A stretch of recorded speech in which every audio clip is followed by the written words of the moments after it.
Adrian N. Breitfelder, City Clerk, you are hereby directed to call a special session of the City Council to be held on Monday, February 2nd, 2026 at 6 p.m. in the Historic Federal Building for the purpose of conducting a work session on Travel Dubuque. Thank you. Good evening and welcome to a special session of the Dubuque City Council for February 2nd, 2026. As a reminder to viewers and listeners, due to the nature of tonight's meeting topic, public input is not accepted. However, you may contact the City Council directly from the city's webpage at www.cityofdubuque.org/council contacts.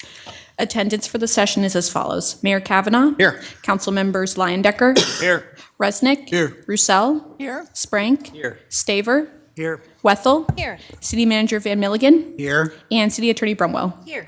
Thank you. Our work session topic is Travel Dubuque Annual Update. I'll turn it over to Travel Dubuque President and CEO Keith Ray.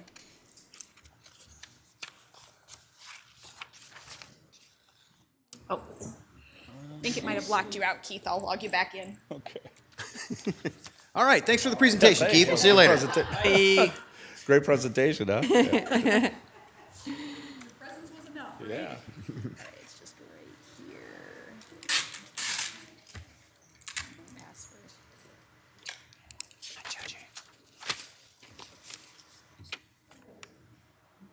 There you go. Okay, thank you.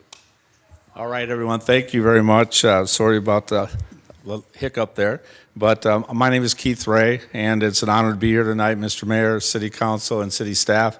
I'm here on behalf of Travel Dubuque to do our annual presentation for our upcoming, kind of a recap of this this fiscal year that we're in right now and what we see coming up here in the next fiscal year.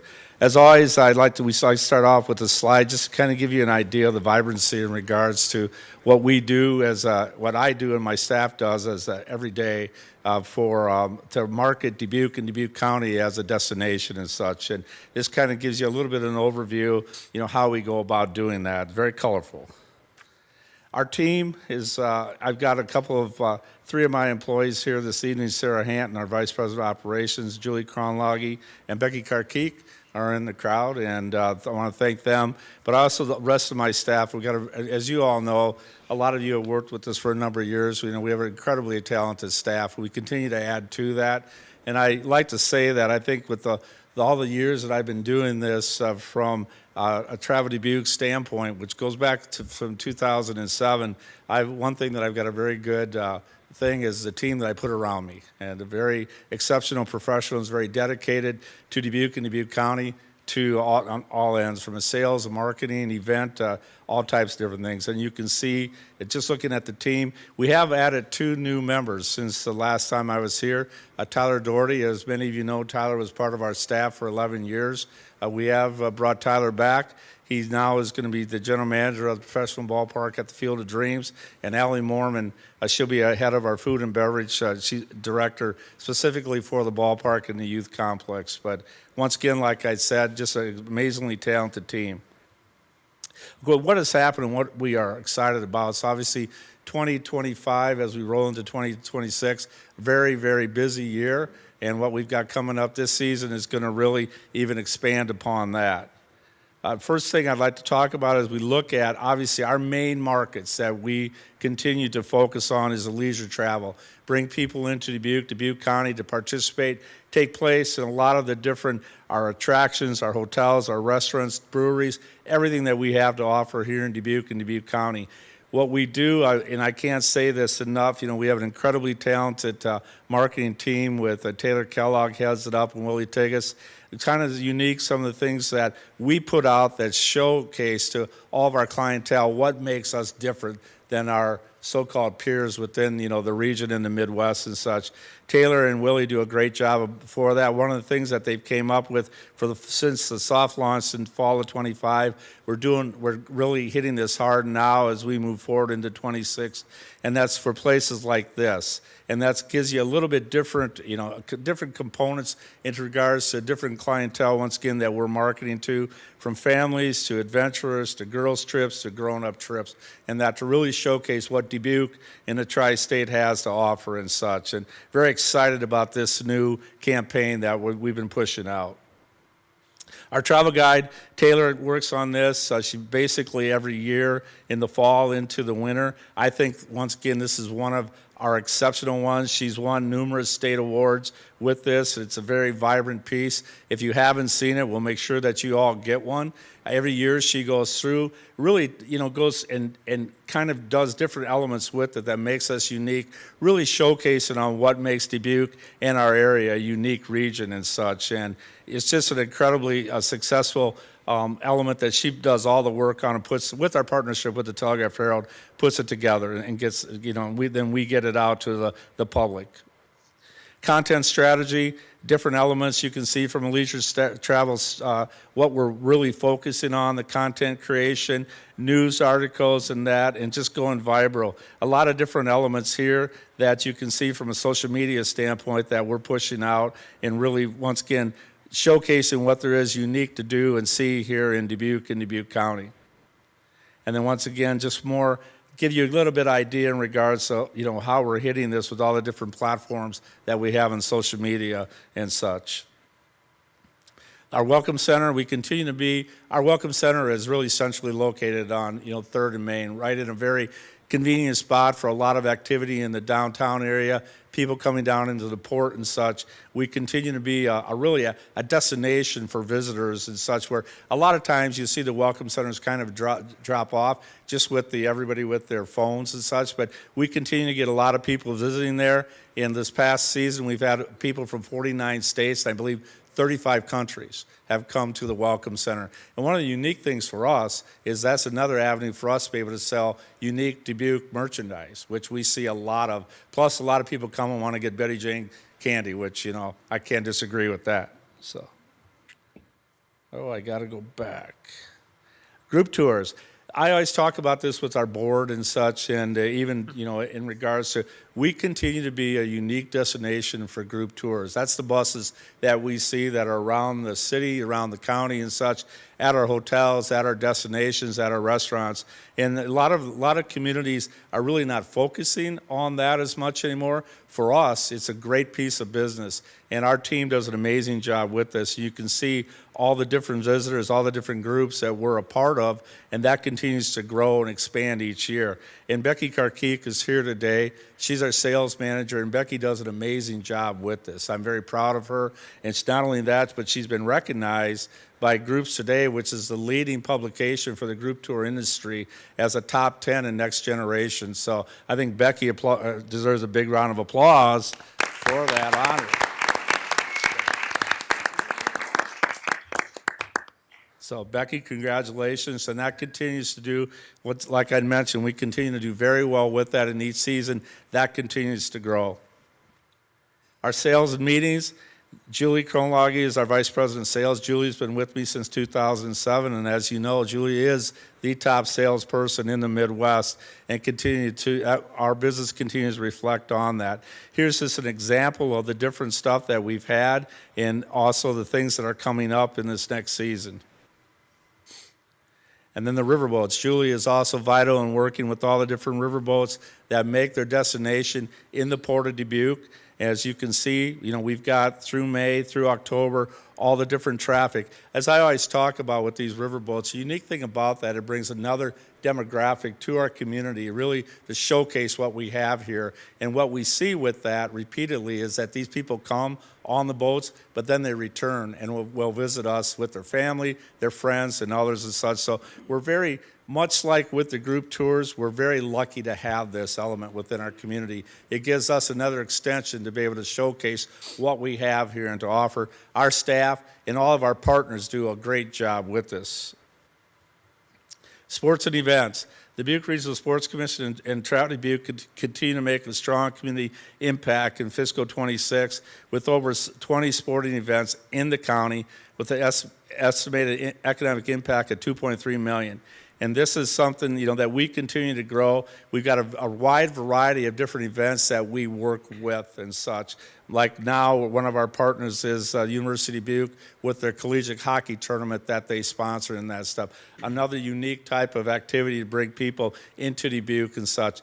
Another event that we took place last year that Julie was really instrumental with working with the Grand River Center and Five Flags, was a volleyball tournament in a very key time of year in February, which was at time when we really need rooms and that such, because we are really kind of that summer fall destination. That did extremely well. Now this year they're coming back for 2 weekends and such. So very proud of that, very proud of what Julie did, working once again with the staff down at the Grand River Center and at Five Flags to take that event, make it successful, and continue to grow it and such. Big event this year that's coming. Obviously, we've got a lot of stuff that's happening in 2026, in all honesty. And one of the bigger ones that we'll have not only in Dubuque, but also in the entire county is RAGBRAI. We were able to announce that David was down in Des Moines, what was that, a week ago Saturday, that we made that announcement and such. So this will be the first time that they'll be dipping in Dubuque since 2010. First time that they've overnighted in Dyersville since 2007. So we're going to have a lot of people, a lot of exposure, a lot of fanfare in Dubuque County during that 2-day time period. And we're very excited about that. And we can't wait for all those bikers to show up here in Dubuque County. Another element that we work with the city on is the Sister City Commission. Becky also helps with that committee and such, and she does a lot of activity with our committee and with us working with our partners and our 2 sister cities and such. And updates on the Field of Dreams movie site. As you know, since May of 2023, Travel Dubuque has taken on the management of the Field of Dreams movie site and all aspects of the entire 297-acre campus. A lot of exciting things have happened there over the previous year. A lot of very exciting things going to be coming up this season. One of the biggest things, which since we took over, was the youth tournaments. I got to be honest with you, when we took that over in May of 23, I looked at that and thought, what are we going to do with this, right? How are we going to take this on, and how well are we going to do? Well, it's been incredibly successful. In 2025, our tournaments, we hosted over 637 teams from 27 states plus Puerto Rico, and that economic impact when they're here, basically from that mid-May through September, is over $14.3 million in economic impact for the region. This continues to grow. This continues to thrive. This year, our goal is to get to 700 teams. And when we get the new youth complex at the Field of Dreams, when that comes online, our hope is to have over 1,000 teams. And that's not only youth baseball, but that's youth girls softball and also senior men's baseball too. So we do incredibly well with this. This really is a huge, once again, revenue generator for the entire region. Also, just the exposure. You know, when we're bringing in all of these teams, all of these families from all over the United States, and even this year, on July 17th, working with our partner Musco, we'll have a team from China that will be there to play a game. And so we're very excited about that. We think there's a world of growth within that also, where we can become even more of an international destination for these youth tournaments.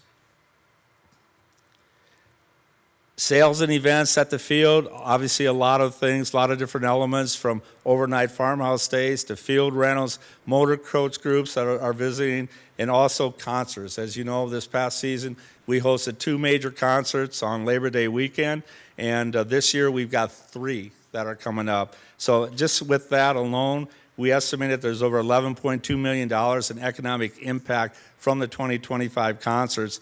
And, we're excited this year, like I mentioned, Carrie Underwood, and we'll have 2 other nights, so there'll be 3 nights this year. So we expect those numbers to expand even more. And also, we were also, the ESPN 50 States in 50 Days, they came to the Field of Dreams and filmed there. The one spot in Iowa that they chose. They've done this 2 times, once in 2005, 2025. Both times when they were in Iowa, they were at the Field of Dreams, so kind of unique. And then the big event, obviously, we've talked a lot about. We've got the professional ballpark that we worked long and hard. I want to thank everyone in this room for all their help and dedication to make this a reality. That's going to be coming online in June of 2026. 2026. We're incredibly excited about that. We're really kicking off all of it. We've got high school activity in later part of June that every team from the Dubuque County is going to be able to play out there. I can't tell you how excited I am about that. And then we've got the Northwoods League. Northwoods League is a wood bat, college wood bat, very popular, 26 communities across the Midwest and Canada. They'll be doing their home run challenge and their all-star game on the 7th and 8th. Then the big events happen in August with minor league games, St. Paul Saints and Iowa Cubs, and then August 13th with the Philadelphia Phillies, and it's not the Chicago Cubs they're playing. It's wrong on the slide. I didn't catch that. It's the Twins. So, just FYI on that. So then we've also got once again, like I'd mentioned, the different concerts over Labor Day, and then we've got the St. Louis Cardinals coming back, second year in a row for their fantasy camp. We also have the San Diego Padres are coming for 2 days for their fantasy camp, because you can see as we're growing this, we're building just a lot of different elements, a lot of different programming across that entire 297-acre campus. A lot of excitement. And here's a rendering of the professional ballpark. And if you're out there right now, there's snow and it's cold, but there's a lot of things being done, and we're right on target for that to be completed and done, like I mentioned, by early June of this year. So, very excited about that. Results and impact reported to date. This is different data that we received, and this is from the Arrivalist dashboard, and this is taken from mobile phone data, and this only counts visitors. It does not count locals and stuff like that. This is a partnership that we have with the state of Iowa. So it really gives you an idea of where people are coming from and how long they are staying, and then when they are visiting. And as you can see, obviously, our summer months through the fall are our busy time. So, and then when they are visiting, the days of the week, weekends, we constantly work. As long as I've been in this position with Travel Dubuque, we're always trying to grow that early week, business, because Dubuque historically has always been a very strong destination for weekends. We continue to be that and such. So we continue to work on that earlier week thing. And then travel-related expenditures. Now, this is the information that we get. This is the economic impact on travel from the Iowa Counties report, and we get this from the state of Iowa. So you can see we had a slight dip in this. It's always a year behind. That's just the way it goes. We'll get 25 here within probably the next couple of months, I believe. But you can see from a state tax and a local tax, we're up in regards to that. And then the tax, the hotel motel tax. So this is what we receive, from the city. There's a little bit of a difference here in regards to the totals, just a little bit of a decrease. Really, the reason behind that is the way the state has allocated those funds. It typically was always on a quarterly basis, and with this fiscal year, it became monthly. So in the previous fiscal year, it came out to be about 13 months in hotel motel tax revenue. This year that we're figuring now, it's 12 months. So going forward, it'll always be the same. There was just a little bit of a hiccup, once again, the way the state had the money allocated to the city itself and such. But if you take that off, we're about right in par with where we were last year as far as hotel motel tax. So the budget that I'm proposing for this next fiscal year for 2027.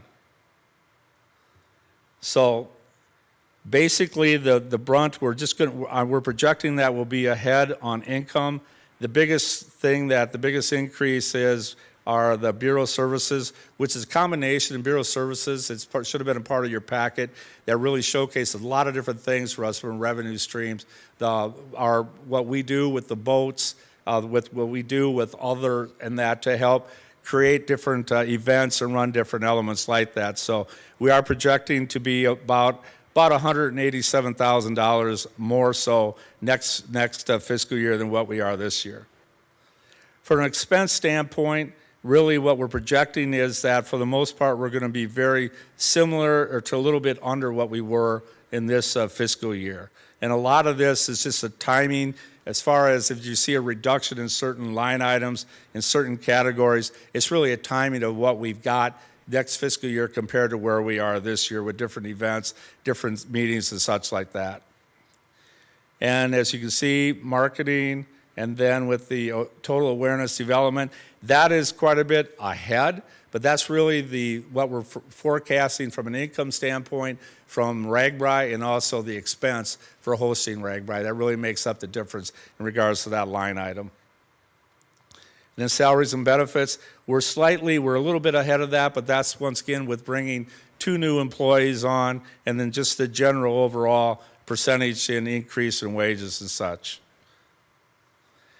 What we're forecasting at the end of the year, fiscal year 2027, is to be about $41,000 in the black. This year, we're looking at about $57,000, so we're right about on par with what we typically are. So, at this point, I would open it up for any questions that the council or anyone would have. All right, well, thanks a lot, Keith. We do have time for questions if anybody has any. Mr. Resnick. Thank you very much. So I've always said that Dubuque is the most beautiful city on the Mississippi, and if you Google it, I'm right. So I'm glad that we have this wonderful place. Due to city, county, state support, our wonderful businesses, our residents who take care of things and inspire us to do other things. And we don't keep our a beautiful city under a bushel basket, and you really help us with that, your entire team. I really enjoyed working with the team in Des Moines. They've got it going. People that I talk to, again, like the mayor says, they come up and ask you, how do you do it in Dubuque? And so I want to thank you very much for everything that you do, and that's my question. I don't really have a question. Yeah, but I don't know, except an open question about, you always credit your team, like the city manager credits the city council. You credit your team.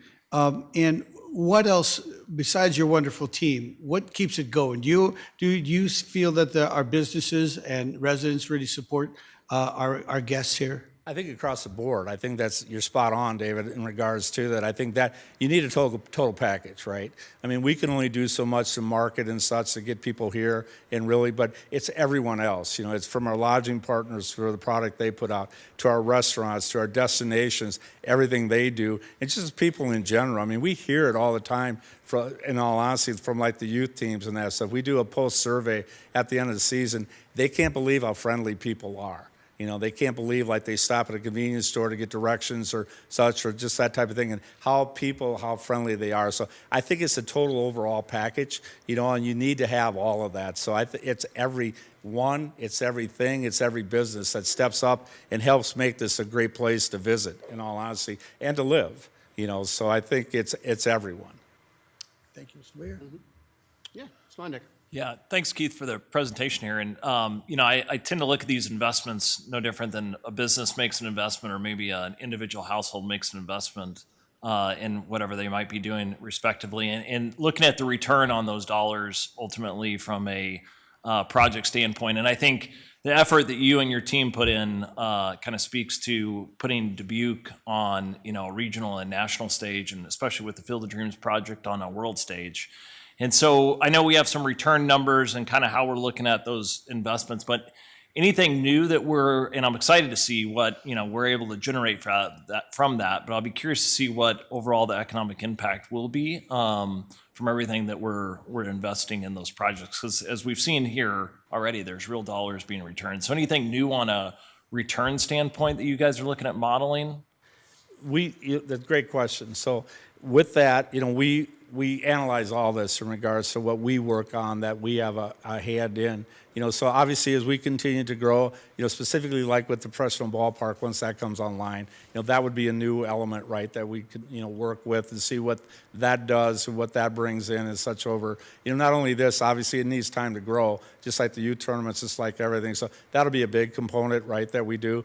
Also, the RAGBRAI, what that's going to bring to the community and such. But just the overall, what we're doing as a complete destination here within Dubuque, our ability to really to focus on that and what that does for the region and such. So I hope that answers, but we work on that on a daily basis, be honest with you, from all aspects, our marketing efforts, to our sales team, to all different components, like how does that impact, how does that grow, is that making a difference from an economic standpoint? So, yeah. Yeah, thank you. Yep. Ms. Wethel. Thanks. This is great as always. And your team is so wonderful. Whenever I get to see them, oh my gosh, we see them all the time. I can't go anywhere and not see you guys.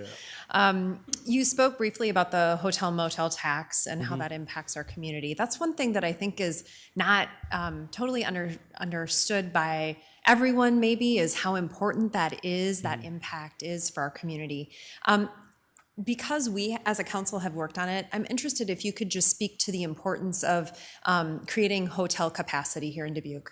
It's huge. I mean, we've seen, since I've been blessed to be a part of this organization, working with the council all these years, I mean, we've seen significant growth within that, right? And part of that, the unique thing with that is, from Dubuque's perspective, half of it goes to Travel Dubuque so we can continue to do what we do. The other half goes to the city. And then that goes into the general fund that is utilized for streets and different components like that. So when we're growing that every year, right, when we're seeing all the different activity, and I know sometimes it can be a little bit of a pain, to have a lot of people in the region or whatever, right? Gets a little more traffic. You might not get into a restaurant and such, but that's bringing in significant income that's helping offset costs that a general taxpayer would have. So as long as, we're doing our job, our partners are doing their jobs from every aspect, from the destinations to the restaurants, just putting out that amazing product, once again, that Dubuque County is, that continues to grow that hotel motel tax, then helps alleviate any potential from a taxpayer standpoint. That's a big element, right? And we've been very blessed and very lucky to continue to see that growth. And our job and our hope is to continue to grow that. I'd like to see us, actually, I said last year, I've got a few years left to me yet. I'd like to see us get that over that 4 million by the time I'm done total, which would be an amazing thing for us. The big element with that is, as we continue to see different lodging partners come online, like with the Key. I'm very excited about that down at the, Chapel and Spin Island, with that and us be able to continue to grow that. But everybody has to work together to get people here and to sustain that. And it's not only the tourism component with that, it's also the strength of the business community, right? It's all the different aspects that we have here within Dubuque and the county that helps make that all a reality. But it's a significant, part of what we do, and it helps out, the general taxpayer immensely. Thank you. All right, Ms. Rusilla, I think we have time for one more. I saw your hand going up. I know that you mentioned RAGBRAI, and it's something well-known that doesn't come here very often. Could you expand a little bit about what that means for you as far as a workload, and perhaps what the community can expect or how we can plan to be involved? Yeah. About a minute and a half. Okay, good. I could take. Yeah. Well, it's going to put a little bit of workload on us because honestly, when RAGBRAI approached us, they approached me and they said, "Hey, we want to overnight in Darzo." And I said, "Okay, that's good." And they said, "And we're gonna dip in Dubuque." I'm like, "Oh, okay," because that's 2 for 1 that we get there. But it's huge for the region, right? It's just a great. I think it's a rolling billboard. It really is. For Dubuque County. I mean, I agree with David. We have one of the most beautiful communities on the Mississippi River, and it's our ability to showcase it and such. People that, if they want to be a part of it, they just need to go to our website, traveldubuque.com, and they can sign up to be a volunteer and help out with all the different activities that day, because we'll have the committees, we'll have all types of different activity here in Dubuque for the riders that are coming, and the support vehicles, the people that pick them up and head back to wherever they're from. That's helpful. Thank you. Yep. Well, thank you very much for coming and talking to us again this year, and to your entire team. I mean, you really are an incredible team. So thank you for all the work that you do. And Ms. Wethel's right. We see you everywhere, all the time, doing all these things. And Keith, you too, I mean, leading the charge. So thank you very much for everything that you do and showcasing Dubuque in the way that you do it. You bet. Thank you, guys, and thank you once again, as always, for your support and the support of the city. We could not do this without this amazing council and the city itself. Thank you. Yeah, well, thank you. All right, well, there's no further business in the work session, so we will be back in session here in about 2 minutes.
Adrian N. Breitfelder, City Clerk, you are hereby directed to call a regular session of the City Council to be held on Monday, February 2nd, 2026 at 6:30 p.m. in the historic Federal Building for the purpose of conducting such business that may properly come before the City Council. Thank you. Good evening, and welcome to a regular session of the Dubuque City Council for February 2nd, 2026. As a reminder to our participants, you can provide in-person input or virtual audio and written input during the sections of the agenda where public input is accepted. Input options during the live meeting include: in-person attendees may approach the podium when the mayor asks if there is any public input on the item they would like to speak to. Remote attendees can log into GoToMeeting using the login links, phone numbers, and access code that appear on the broadcast and live stream and posted on the front page of the meeting agenda. This option includes audio input and written chat input. If you are participating via computer, indicate which item you would like to speak to in the chat function, or note that you would like to speak during the appropriate section. If you are participating via phone, indicate which item you would like to speak to during the appropriate section. All comments, whether in person or virtual, must be accompanied by a name and address. Additionally, written public input is accepted by contacting the City Council directly from the city's webpage at www.cityofdubuque.org/councilcontacts and through the City Clerk's office email at ctyclerk@cityofdubuque.org. This information will be reiterated during the meeting. Attendance for the session is as follows: Mayor Kavanaugh. Here. Council members Leyendecker. Here. Resnick. Here. Roussel. Here. Sprank. Here. Staver. Here. Wethel. Here. City Manager Van Milligan. Here. And City Attorney Brumwell. Here. Thank you, Mayor Kavanaugh. I'll turn it over to you for the Pledge of Allegiance. All right, well, we have a treat tonight. We have Scout Troop 53 here from Dubuque, and they're going to come up and lead us in the Pledge of Allegiance. So come on up, you guys. And I invite all who are able to please rise and join us for the Pledge of Allegiance. Are you ready? I pledge allegiance To the flag of the United States of America and to the republic for which it stands, one nation, under God, indivisible, with liberty and justice for all. Excellent. Thank you very much, Scouts.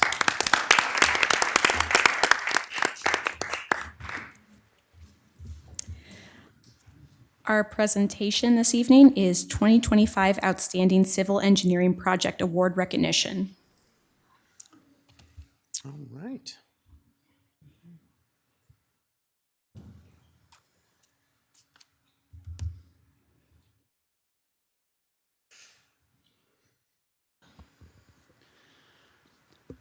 Good evening, Mayor, City Council, Bob Shizzle, Assistant City Engineer.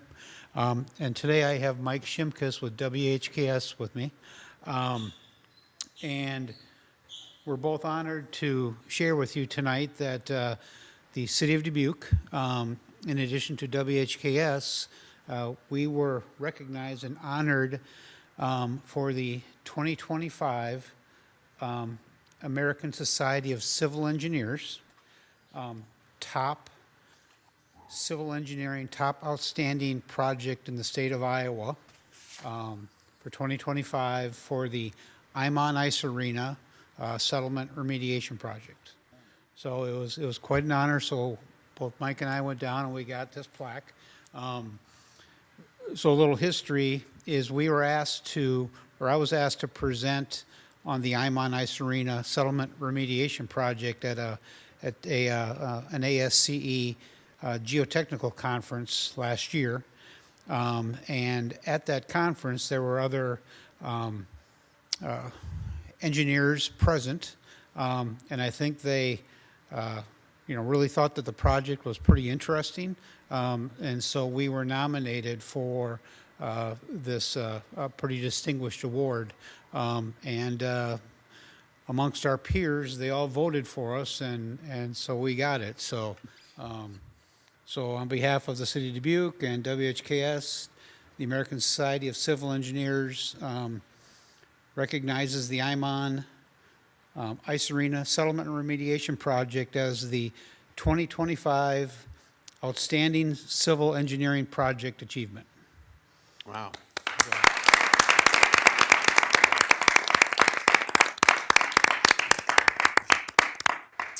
Mike, do you want to say anything? You can if you want.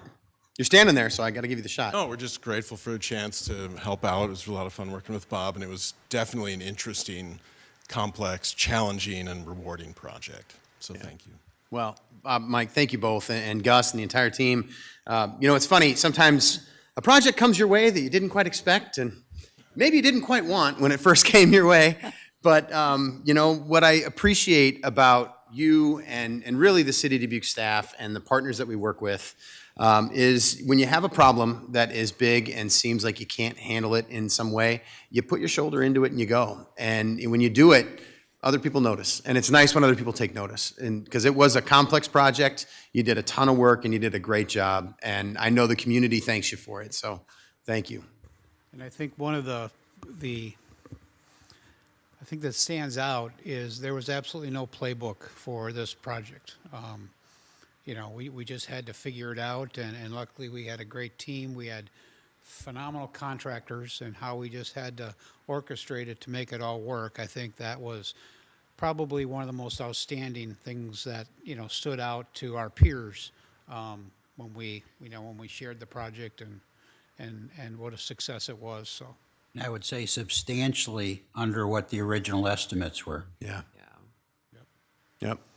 Well, another great example of good government and good partnerships at work. So thank you both. Thanks for everybody involved, and congratulations.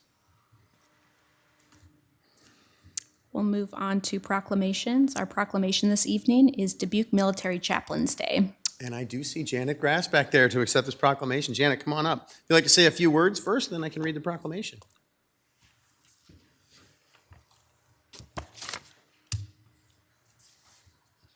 Good evening, council and guests. We did have Chaplain Day yesterday at Grace Point Church. It was filmed, and it's going to be presented on TV later in the month, which was really neat. So we do have a recording of it, and we'll be showing it tomorrow is the actual Chaplain Day. So we'll be showing it up at the American Legion on Delhi tomorrow. My name's Janet Grass. I'm from Dubuque, Iowa, West 8th Street.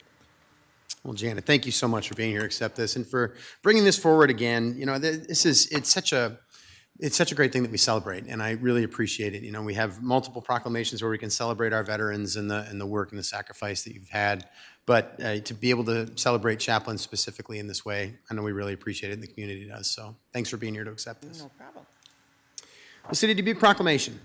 Whereas every year, Chaplains Day is a time to reflect on the service of those chaplains who made the ultimate sacrifice while serving their God and our nation. And whereas February 3rd, 2026 marks the 83rd anniversary of the sinking of the USAT Dorchester, which carried to their deaths 4 U.S. Army chaplains of 3 faiths who stood united in prayer as the ship went down. These 4 chaplains sacrificed their lives by giving their life jackets to save others. The heroic deeds of chaplains Lieutenant George L. Fox, a Methodist priest, Lieutenant Alexander D. Good, a Jewish rabbi, Lieutenant Johnny P. Washington, a Roman Catholic priest, and Lieutenant Clark V. Poling, Dutch Reformed minister, are an inspiring and ever-shining example of real brotherhood for all time to the people of the world. And whereas on December 7th, 1941, Navy Lieutenant Junior Grade Aloysius H. Schmidt, a 1932 graduate of Loras College, then Columbia College, in Dubuque, Iowa, heroically sacrificed his life aboard the USS Oklahoma during the Japanese attack on Pearl Harbor. Trapped in a compartment with others, he helped several sailors escape through a small porthole, and when it was his turn, chose to stay behind to save more lives. Father Schmidt was the first chaplain of any faith to die in World War II. And whereas on May 4th, 1966, Major William Joseph Baragi, a Loras College graduate, became the first chaplain to fall in combat during the Vietnam War. Serving as a brigade chaplain, Father Baragi died in a Chinook helicopter crash from the 147th Assault Support Helicopter Company, the Hill Climbers. The crash, caused by a fire in the transmission, claimed the lives of all 20 on board, including 5 crew members and 15 passengers from the 101st Infantry Division's 2nd Battalion, 502nd Infantry. And whereas the Dubuque American Legion Auxiliary Unit 6 and Post 6, Veterans of Foreign Wars Post 508, Disabled American Veterans Unit Number 6, Dubuque Marine Corps League, Tri-State Women Warriors, and Tri-State Vietnam Veterans Association proudly honor all chaplains who made the supreme sacrifice of their lives for the common cause of human freedom and justice for all, so this ultimate loss shall not be in vain. Now, therefore, I, Brad M. Kavanaugh, Mayor of the City of Dubuque, Iowa, on behalf of the City Council, staff, and residents of Dubuque, do hereby proclaim the 3rd day of February 2026 as Dubuque Military Chaplains Day in the City of Dubuque, Iowa, and ask all residents to honor those chaplains who died in combat while serving our country.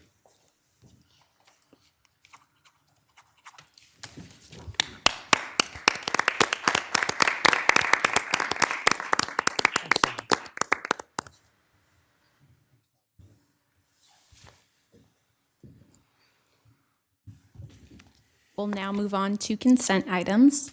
At this time, anyone participating in the meeting in person who would like to discuss one of the consent items, please approach the podium when the mayor asks if there is any in-person input and state your name and address. For all remote attendees, please enter your name and address in the chat function or state your name and address over the phone when the mayor asks if there is any virtual input. If more than one participant would like to speak, then city staff will determine the speaking order of the participants.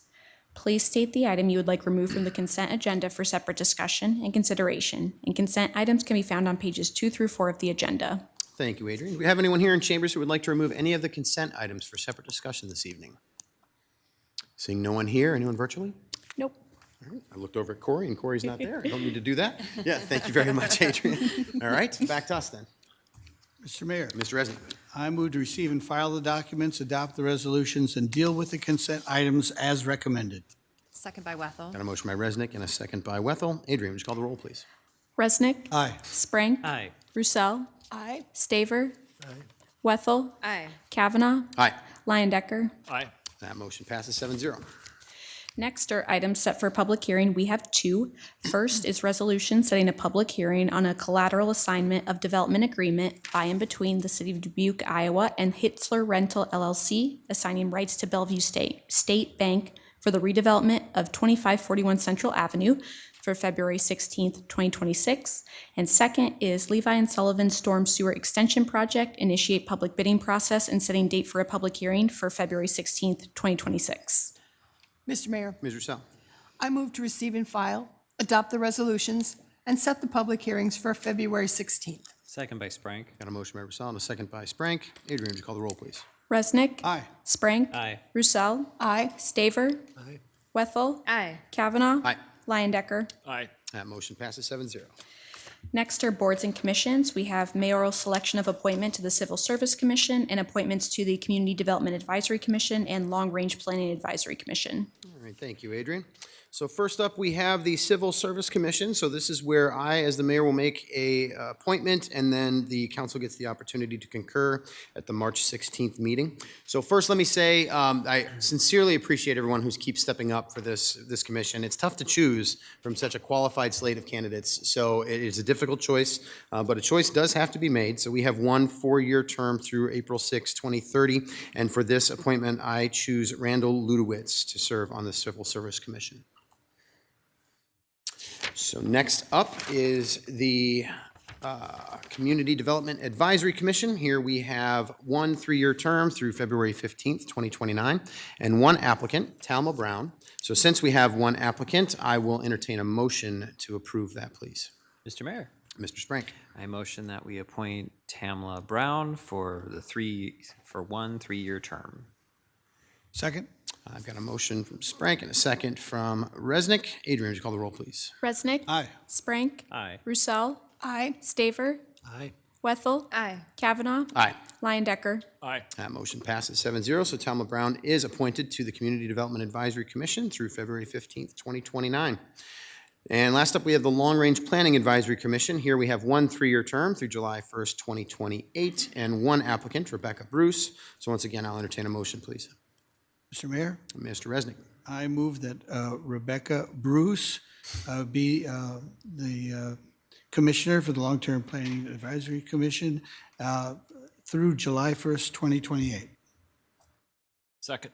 Got a motion by Resnick and a second by Sprank. Adrian, would you call the roll, please? Resnick. Aye. Sprank. Aye. Roussel. Aye. Staver. Wethel. Aye. Kavanaugh. Aye. Lyon-Decker. Aye. That motion passes 7-0. So Rebecca Bruce is appointed to the Long Range Planning Advisory Commission through July 1st, 2028. Next are public hearings. At this time, anyone participating in the meeting in person who would like to discuss one of the public hearing items, please approach the podium when the mayor asks if there is any in-person input for the public hearing you would like to speak to and state your name and address. For all remote attendees, please enter your name and address in the chat function and state your question, or state your name and address over the phone when the mayor asks if there is any virtual input for the public hearing you'd like to speak to. If more than one participant would like to speak, then city staff will determine the speaking order of the participants. Public hearing number 1 is 7800 Chavanel Building Remodel Project Public Hearing. Mr. Mayor, Mr. Resnick. I move to receive and file and adopt the resolution. Second by Wethel. Motion by Resnick, second by Wethel. Mike, please. Thank you. Assistant City Engineer Bob Schissel and Chief Financial Officer Jennifer Larson are recommending City Council approve the plans, specifications, form of contract, and estimated cost of $710,000 for the 7800 Chavanel Building Remodel Project through adoption of the attached resolution. I concur with the recommendation and respectfully request Mayor and City Council approval. Thank you, Mike.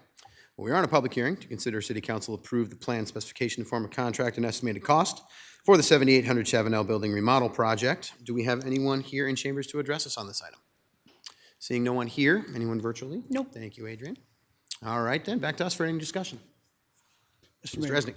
Yes, Mr. Van Milligan, would you mind telling our residents what 7800 Chavanel Building, how it relates to what we do here in the city and why we're doing this tonight? Yes, thank you. This building is the former Medline building. They built a new building in the industrial park, and so then they vacated this one and put it up for sale. It was purchased by Dubuque Initiatives. It's now called the Bright Minds Campus. And Dubuque Initiatives condoed the building out so that local governments in Dubuque County that had a need for special services were able to have a place to deliver those services, and also so a local not-for-profit could expand the child care opportunities in Dubuque. So Dubuque Community Y now offers child care services there in part of the building. The building also houses the City of Dubuque and Dubuque County 911 Center. The ribbon was cut on that this summer, or actually this fall. And it also includes the Dubuque Community School District has one of their, I don't know exactly what they call it, but it's 3-year-olds and under something. Wraparound services, I believe, is what. Yeah, it's where the younger children go to half a day of school, and then the other half, they go to the Dubuque Community-wide Child Care Center. And the City of Dubuque used it to establish a data center for the City of Dubuque. So we're able to get all of our equipment, very sophisticated and expensive equipment, out of the lower level of the City Hall Annex, which is downtown, and into this building, and it has all the accoutrements that needs. It has the fire suppression system that doesn't use water, uses foam. It has all the ventilation and air conditioning and electrical needs and backup power that a data center needs to make sure the city can operate 24/7.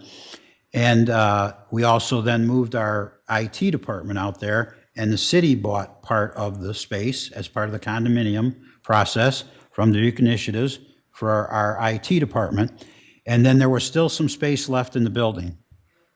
And we had a severe need for our finance department, which was in City Hall. Let's remember, City Hall was built in 1858, before the Civil War. And our finance department had long ago outgrown their space in that building, but they continued to just work on top of each other, quite frankly. And so since we identified this opportunity that there was another condominium space out at this building, we already had our IT department out there in our data center. We came to the city council in the fall and recommended that we move the finance department out there and identified the funding source to do that. So now this is the actual remodeling that will take place in that condoed space to allow our finance department to move out to the Bright Minds campus on Chavanel Road. Thank you. Mr. Mayor, earlier I talked during the Travel Dubuque session about city, county, state partners, along with our businesses and residents. It's all started with Medline giving us a really good deal on their building, and then they reinvested in our community. And Mr. Van Milligan talked about the city, county, and state support that was necessary. The school all come together.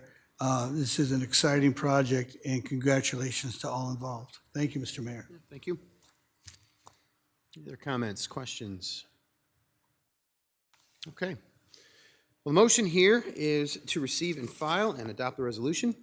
Adrian, would you call the roll, please? Resnick. Aye. Sprank. Aye. Roussel. Aye. Staver. Aye. Wethel. Aye. Kavanaugh. Aye. Lyon-Decker. Aye. Motion passes 7-0. Public hearing number 2 is public hearing to approve the First Amendment of the amended and restated lease agreement between the City of Dubuque and Bunge USA Grain LLC. Mr. Mayor, Mr. Sprank. I motion that we receive and file and adopt the resolution. Second. Motion by Sprank, second by Wethel. Mike, please. Thank you. City Engineer Gus Sahoyas is recommending City Council approve the First Amendment to the amended and restated lease agreement between the City of Dubuque and Bunge USA Grain LLC, also known as Viterra Grain LLC. In reviewing the amended and restated lease agreement that was approved on May 5th, 2025, it was noticed that the amended and restated lease agreement did not include the exhibits that were in the original lease agreement. This First Amendment is to include those exhibits in the amended and restated lease agreement. I concur with the recommendation and respectfully request Mayor and City Council approval. Thank you, Mike. We're in a public hearing to consider City Council approve the First Amendment to the amended and restated lease agreement between the City of Dubuque and Bunge USA Grain. Do we have anyone here in chambers to address us on this item? Seeing no one here. Anyone virtually? Nope. Thank you. Back to us then for any discussion. Seeing and hearing none. Motion here is to receive and file and adopt this resolution. Adrian, would you call the roll, please? Resnick. Aye. Sprank. Aye. Roussel. Aye. Staver. Aye. Wethel. Aye. Kavanaugh. Aye. Leyendecker. Aye. Motion passes 7-0. Next is public input. At this time, anyone participating in the meeting may address the city council on the action items on the agenda or on matters under the control of the city council. For all in-person attendees, please approach the podium and state your name and address when the mayor asks if there is any in-person input. For all remote attendees, please enter your name and address in the chat function or state your name and address over the phone when the mayor asks if there is any virtual input. If more than one participant would like to speak, then city staff will determine the speaking order of the participants. Individual remarks are limited to 5 minutes, and the overall public input period is limited to 30 minutes. Under the Iowa Open Meetings Law, the City Council can take no formal action on comments given during public input or that do not relate to the action items on the agenda.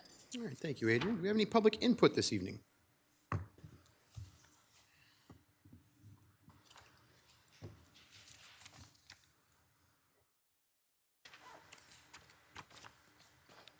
Good evening. My name is Rob McDonald. I reside at 3399 Eagle Point Drive in Dubuque. I addressed the council last October at the October 6th meeting, outlining my concern with the process surrounding the airport subsidy program.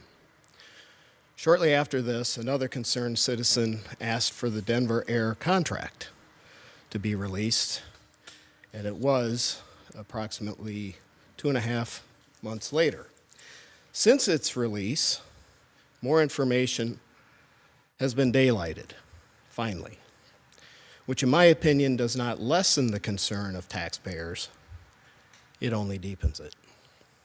The city attorney's memo detailing the span of control of the Airport Commission is enlightening.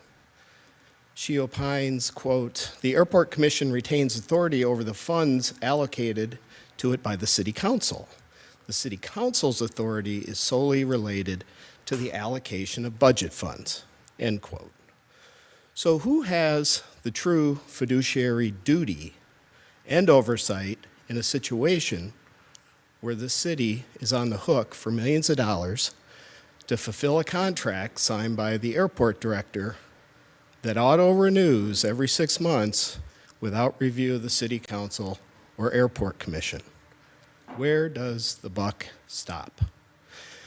When I spoke October 6th to this council, I questioned the timing of the SCASD grant that was soon running out of funds in April due to the higher than expected minimum revenue guarantee payments to Denver Air, and an auto renewal coming on the heels of that May 1st. How was it that this was not discussed at the airport budget meeting held April 8th, 2025?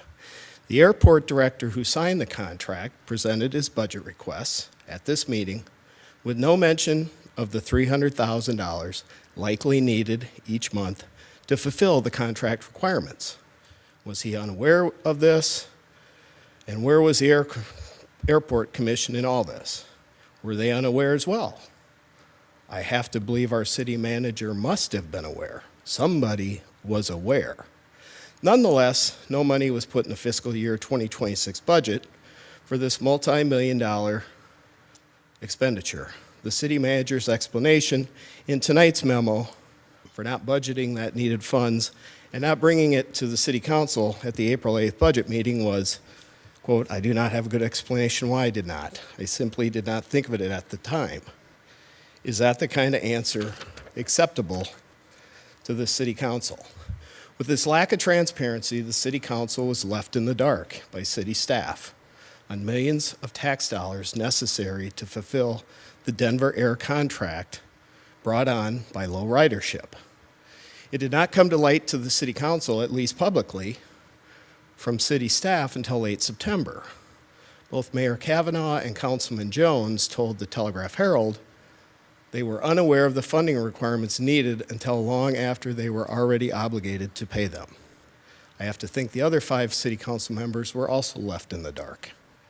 This was a big issue, as for the city, as the mayor referred to it as, quote, the thorniest, most difficult issue that he and this council and basically our entire community would have to deal with. It was a big deal, I agree. Yet with millions of dollars in play, the city council appeared to be left uninformed. Accountability was lacking throughout the entire process. There appears to be a mixmaster of oversight, influence, and fiduciary duties that fall between the city council, the airport commission, and city staff, with no clear delineation of responsibility. The airport commission is charged with having a contract with Denver Air.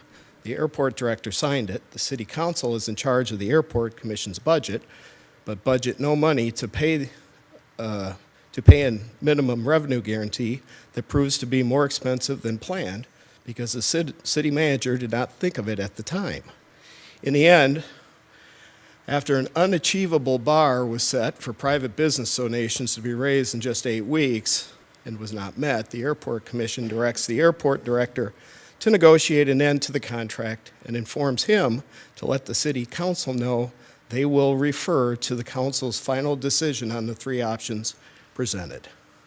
Add into all this Dubuque Air, an independent nonprofit established by the city, whose members include the city's paid consultant, the leaders of GDDC, and Travel Dubuque, whose budgets are funded in majority by the city of Dubuque, the airport director, the city's director of strategic planning, partnerships, and of course the city manager, among others.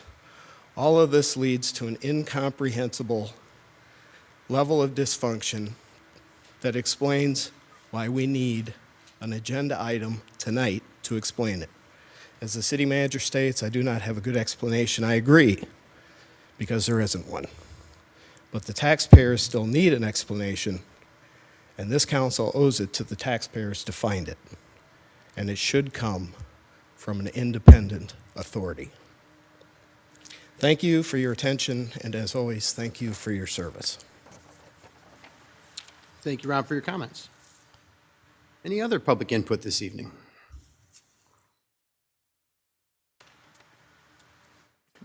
Good evening, everybody. Mayor, council members. My name is Jason White. I serve as president and CEO of the Greater Dubuque Development Corporation. Tried to do what Rob did here, but I'm not sure I'm going to be as successful. My paper here.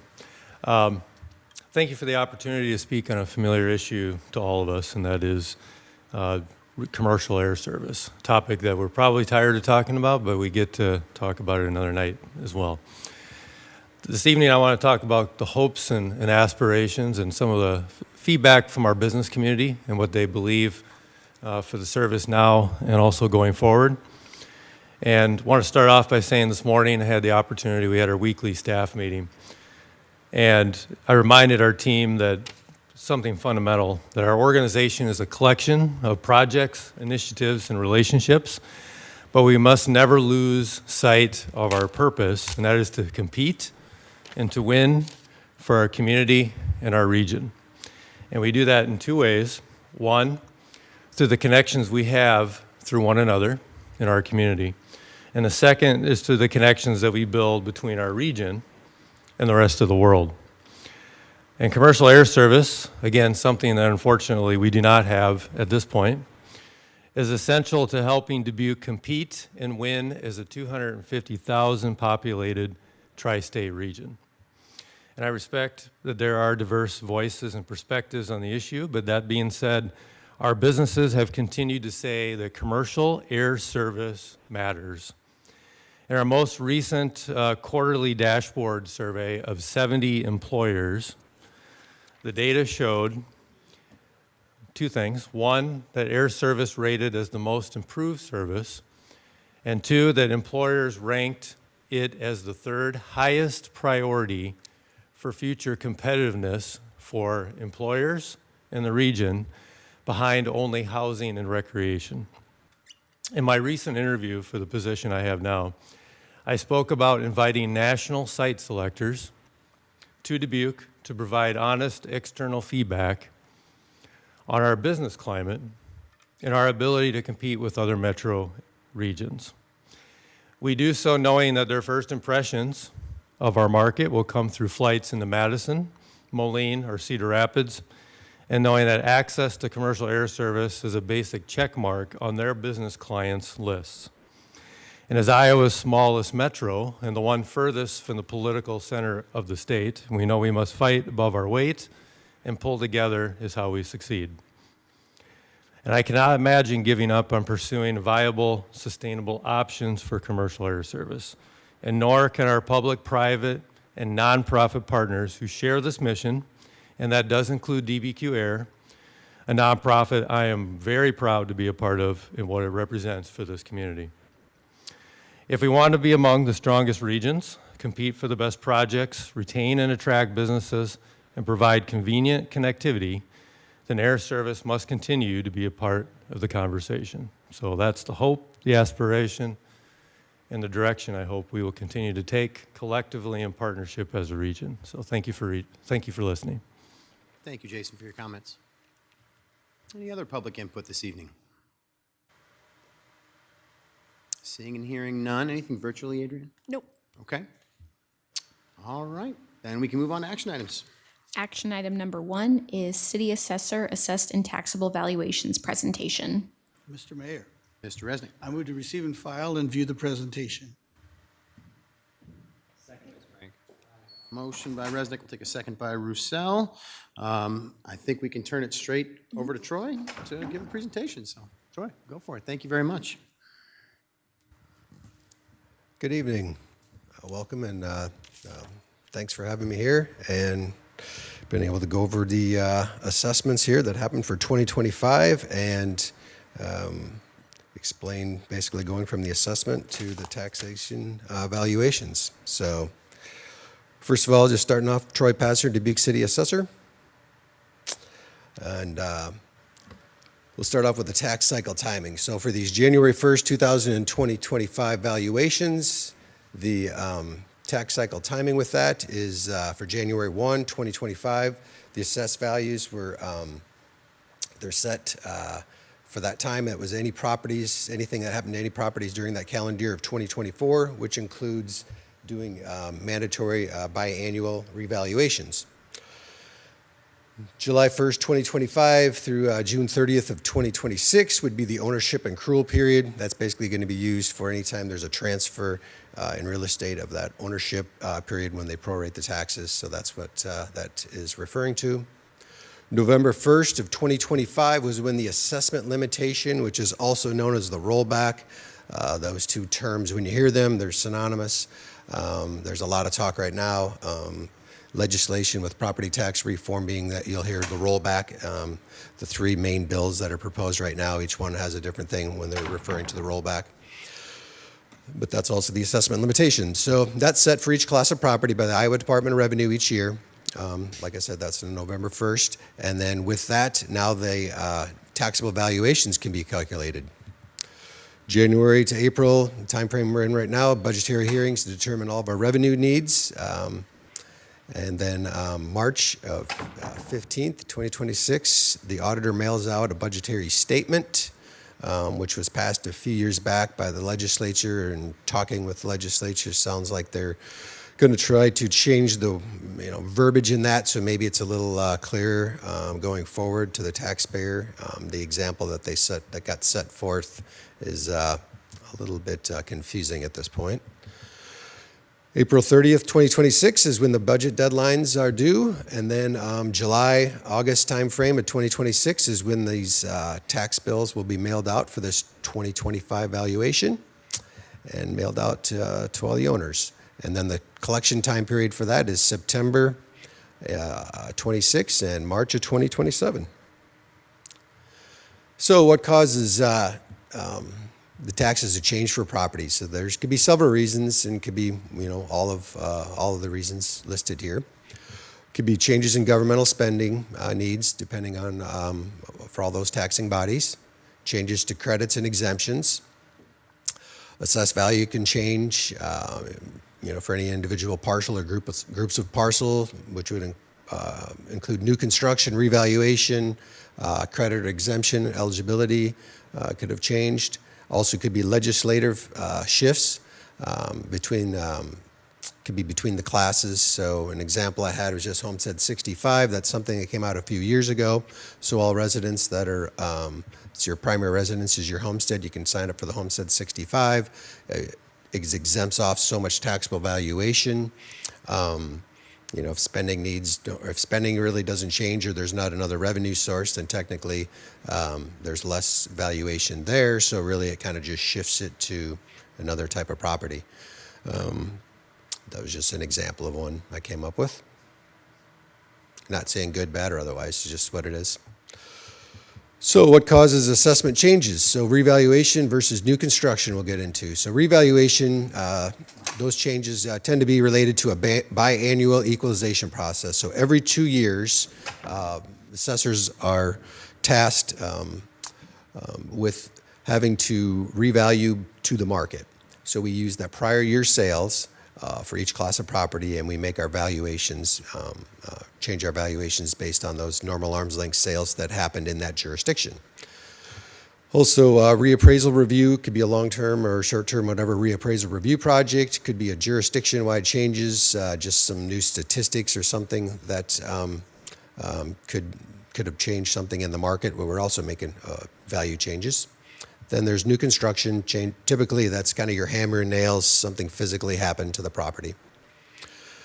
And then also legislative mandate just at the bottom of that with the Department of Management indicating if assessed values were made due to revaluation or new construction. A couple years back, the legislature wanted it to be at a parcel level to be able to study how much valuation per parcel on a parcel level is due to new construction and to revaluation, which kind of goes in with some proposed legislation right now at the state level when they're talking about capping growth, but then excluding the amount of new construction. So this is kind of the this is the ability that we're able to now track in our assessment and taxation software.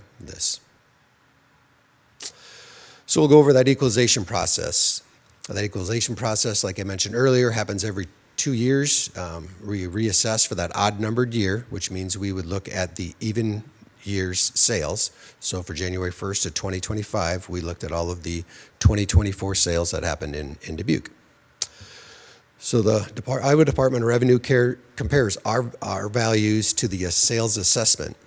And they do the sales assessment ratio study for residential 3+, which is basically like apartments, and residential and Res 3+ is actually grouped together now, but for equalization purposes, they use residential 3+, and commercial class properties.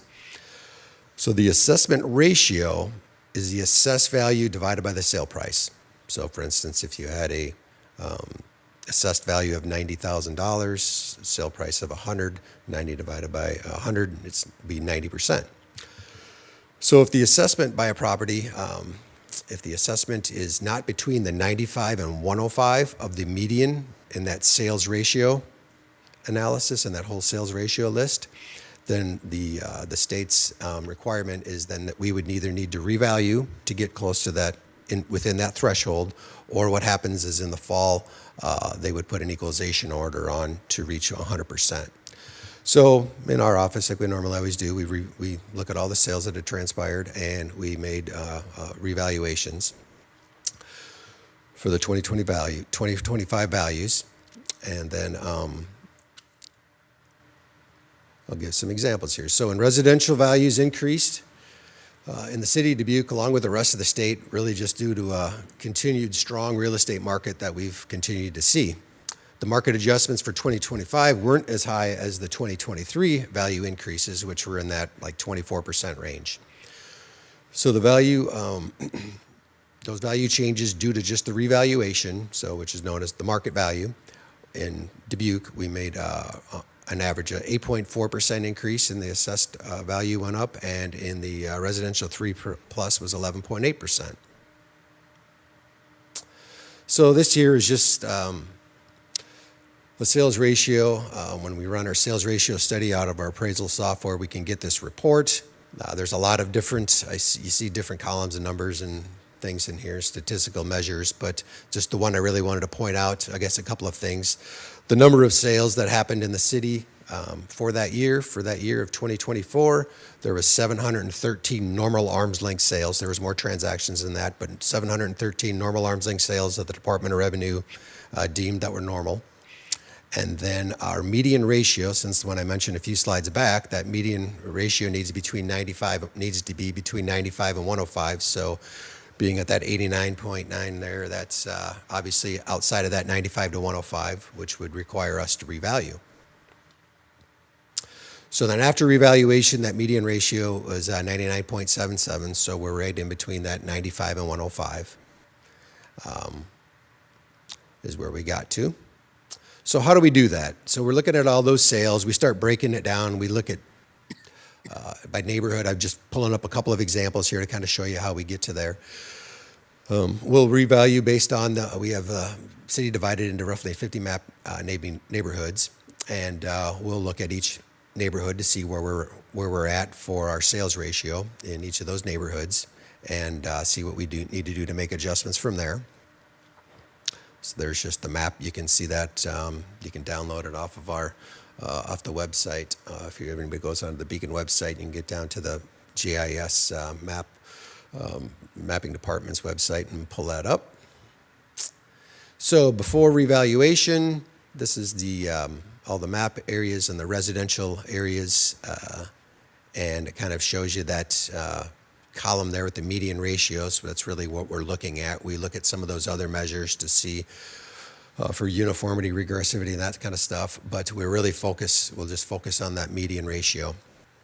So we'll look at those median ratios. We'll look in a map area to see if it has enough sales. If it really doesn't have enough sales, we'll look at other map nearby areas, and we will kind of group them together, and we'll try to see where we're really at for that area, and we'll make our adjustments from there. So, for instance, there's that whole line that would range from, like the first one's at 94.96, if you're looking at that underneath that median ratio, all the way down to the last one. But that data shows that we were at that 89.86 was the median. So after revaluation, shows you that we were at that 99.77, and there's where we were at for each of those map neighborhoods after we made our adjustments. So making those adjustments, things we also look at, I'm just pulled up one here, for instance, was just looking at kind of before and after. One of the metrics we were looking at is just what's the total living area. Trying to find, really when we're trying to track the market and say why do things transact, for a price that they are, why do we think they are, So some of this is one of its total living area are homes with a larger square footage commanding a better price than with smaller ones. Well, 1-story versus 2-story, brick versus frame, age, type. I mean, we're looking at all different things to see if we can really figure out what's driving that in the market. So with this, the way this works out, it really has some of these square footages in a pretty narrow band, so I don't get as many sales as I'd like to look at. So in some of my own spreadsheets, so I kind of grouped them together. But really, what we're seeing is the smaller footprint, the smaller sized homes have been, our ratio is lower. So they're bringing more value percentage-wise than what our assessment is. So we're really making our adjustments for 25. We had to really increase some of those smaller footprint homes because, I don't know why. I guess we're trying to make assumptions why, but sometimes it's just that maybe that affordability factor, maybe lack of housing stock, and also to, I guess, mention is that 713 normal arm's length sales that we had during that 2024 year. Prior to that, I would say, well, the trend is 5-6 years ago, somewhere in there, we would average about 1,000 normal arm's length sales in this city, and we're down to about 700. So there are still bringing a good sale price, but we're just not having as many sales. I think some people are just holding on, to their home. Maybe they're locked in at a good interest rate or whatever the reason is, but we're not having as many sales. But the sales we're having are fairly strong. So then we'll get into that rollback. So the state assessment, that rollback factor plays a major role in these tax calculations.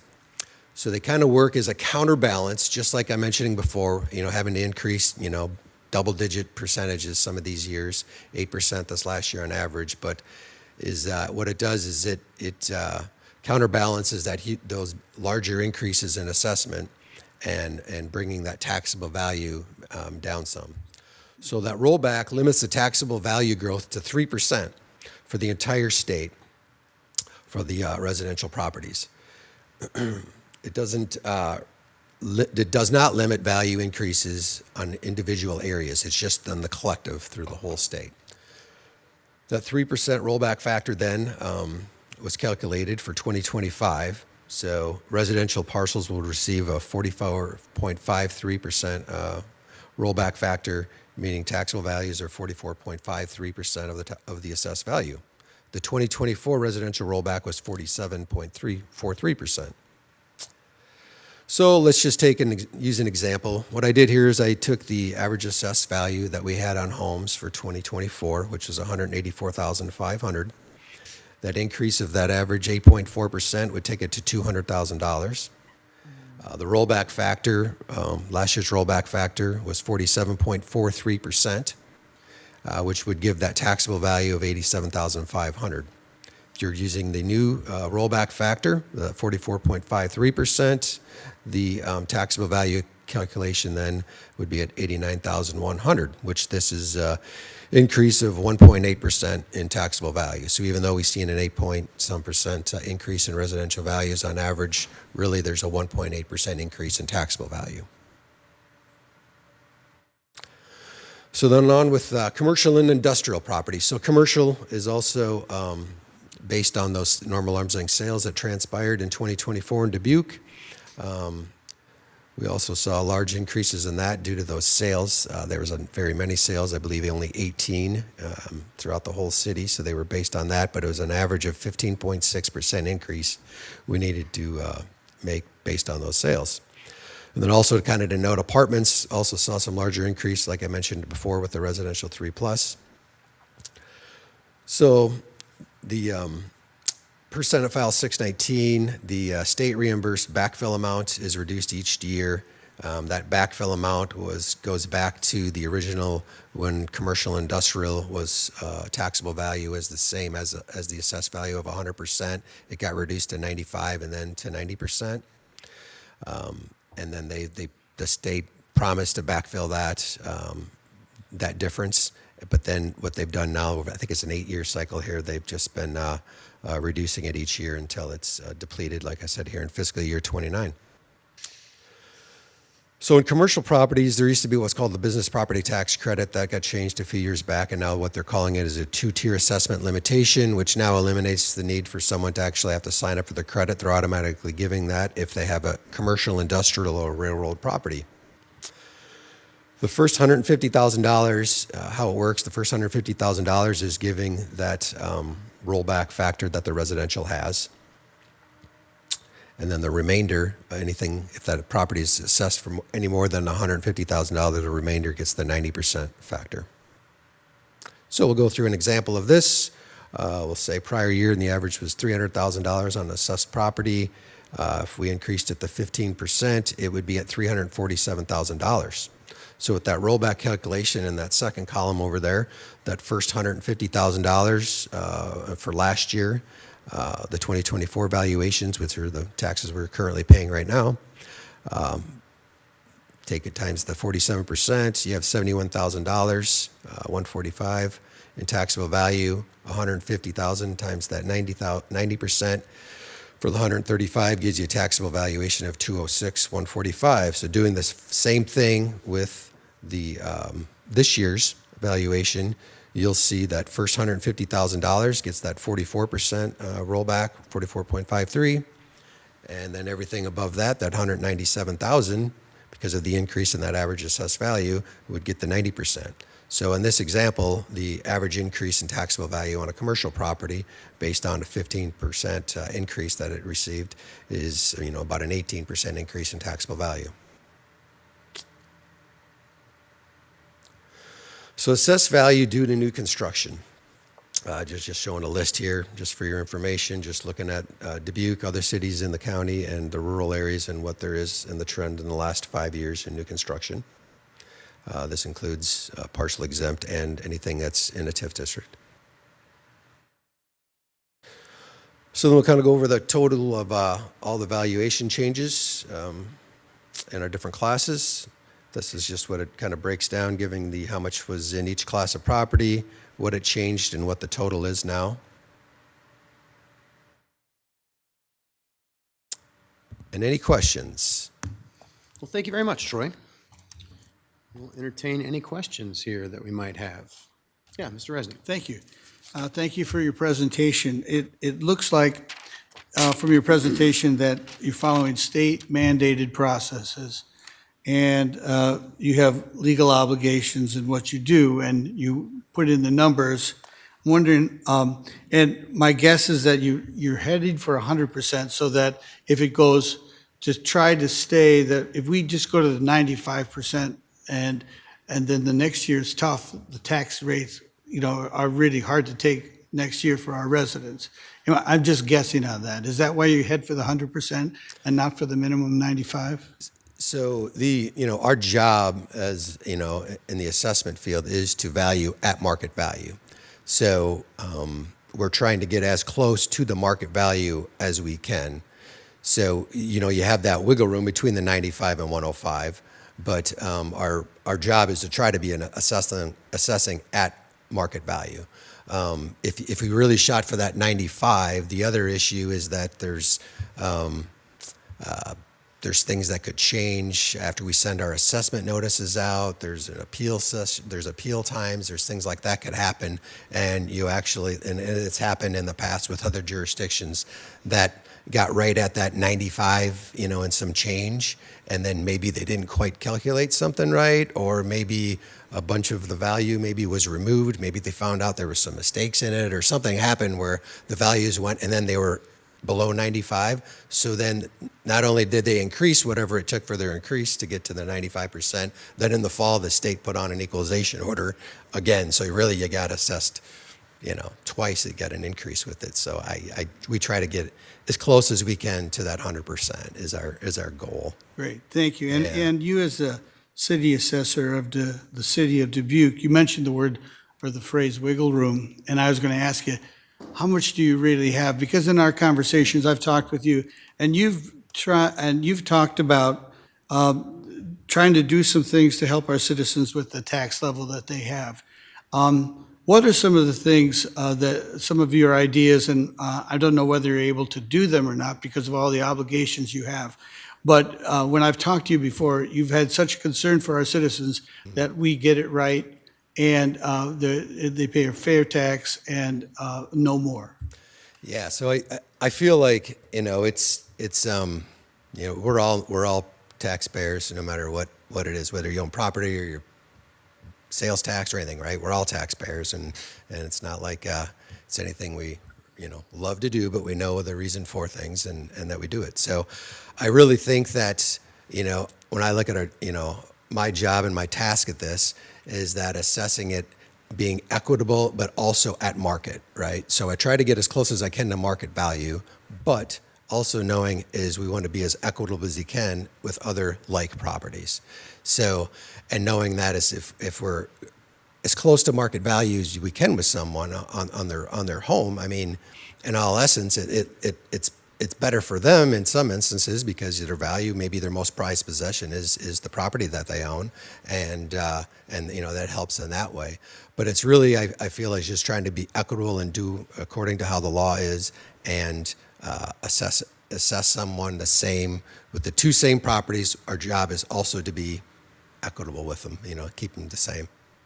Thank you very much. I used to live out in the rural area, and people would always say that farmers die millionaires, right? Because, and until then, they're struggling. And to me, it seems like our property, residents and commercial, they're gaining so much value that it's almost like the farmers, they need the land, and it's worth a lot, but it really doesn't bring in dollars and food for what they need. So I don't know, it's just a guess, but I mean, do you see our citizens in that same kind of boat where people have very valuable homes, but it's just tough to live with all the money in your house and not that you can use? Mm-hmm. Yeah, and I think that's That's been a hot topic, and anytime you've talked to anyone in the legislature that has been running, their campaigns, they said over the last couple of campaign cycles is one of their main concerns is property tax, right? So, with that in mind, and there's things that I see, and actually, was on the phone today, with legislatures and getting some, giving them feedback, and they're sending me when there's bills that are coming out. So I appreciate that dialogue, and really the main thing is what I try to convey is that anytime, if you're going to give a break to one segment of ownership, right? Say, if it was one class of property, commercial versus a residential, or a type of home, or who owns the house. Anytime you're going to give that, if you're not going to decrease spending somewhere or find another revenue somewhere else, all you're doing is shifting that tax burden to the rest of the types of properties. So that's the thing I'm always trying to be very cognizant of, to the legislature, to the state, of anytime we're doing that, then sometimes it might be a really good reason why they're doing that, but that unintended consequence of giving this over here, and then if everybody else has to pick up the rest of it, just like a example I made today, speaking with the representative, I said, well, it'd be like if 4 people went out for dinner and the bill's $100, and Joe was with us, and it's Joe's birthday, so we're like, hey, we should just, buy Joe's dinner. Well, instead of $25, now it's $33 a change, right? Because we've just picked that up. Well, anytime we decide to give one person the break, everybody else needs to pick it up. So I'm just, it's just something I think everyone needs to keep in mind with that. Well, thank you. Thank you, Mr. Mayor. Mr. Spring? Thank you, Mr. Mayor. Troy, you mentioned about that shifting the tax burden. Do you have any idea how many, or a ballpark number of senior-owned homes that we actually have in the city of Dubuque?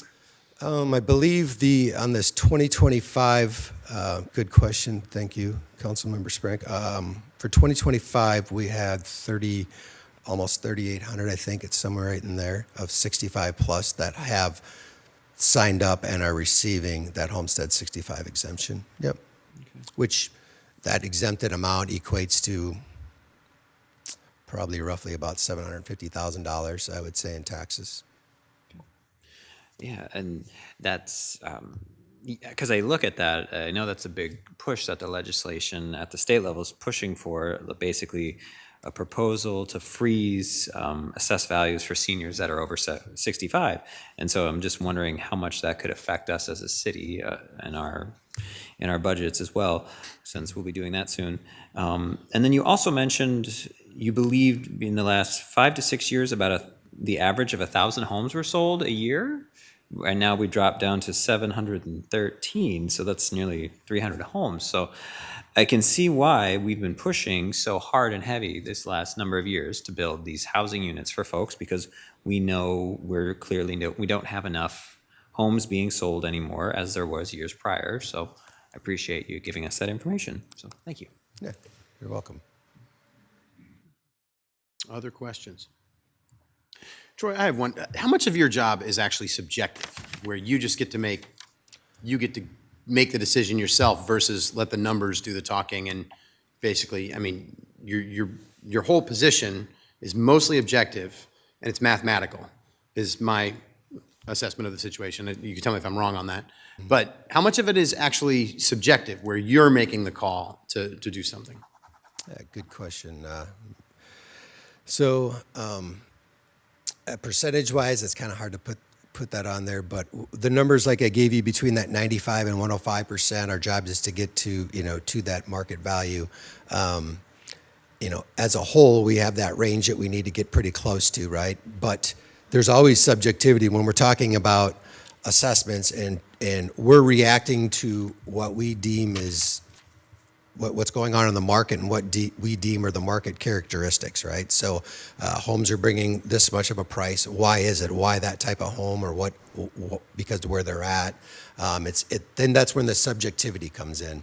When our job is to assess a property and we're trying to put a assessment on, 18,000 and some homes in the city, I mean, you have to, kind of bracket them in groups. So there is some subjectivity to that, right? And we're currently like working on a reappraisal project. We're going and looking at all the homes based on all of our information, and then kind of doing more of a window review at this time. And if something doesn't look quite right with it, then we send letters out to look at it and revalue it. So a lot of times we're trying to judge a book by its cover on that end of it too, right? And then things always change. So, things are always changing. Someone's property, all of a sudden something they improved it, and then the next time, maybe a little later on, they it's kind of fallen to the wayside, and then there's adjustments that way. So yeah, there is some subjectivity to it, but for the most part, it is pretty much just trying to follow the code that was set by the legislator.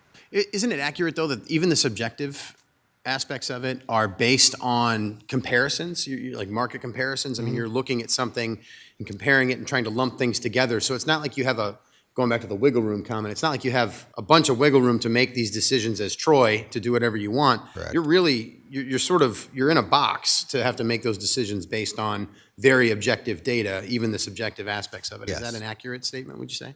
Yeah, that would be accurate. Yeah, I mean, just speaking on the subjectivity part is just you look at a home and it's whatever year built, say built in 1980, and based on our cost manual, let's say the depreciation on it was supposed to be 25% for its age. Well, you would look at it and say, does it look normal for where it would fall in the depreciation chart, or should it be a little above, or a little, should it be at 21 or should it be at 26? It would be, that's the subjective stuff. It's not like it would be 0 or it should be 90. You know what I mean? If you're looking at it and it's about, so that's where that wiggle room, there's always, a judgment factor to a certain little bit in there. But what is it about? That's what I always tell when someone, would call and question their assessment, and let's just say any number, $200,000. I don't, my assessment is $200,000. Well, do you think it's worth that? Is it worth about that, right? If somebody's hooked on saying, well, I got an appraisal done and it's 198, it's like, well, that's pretty close.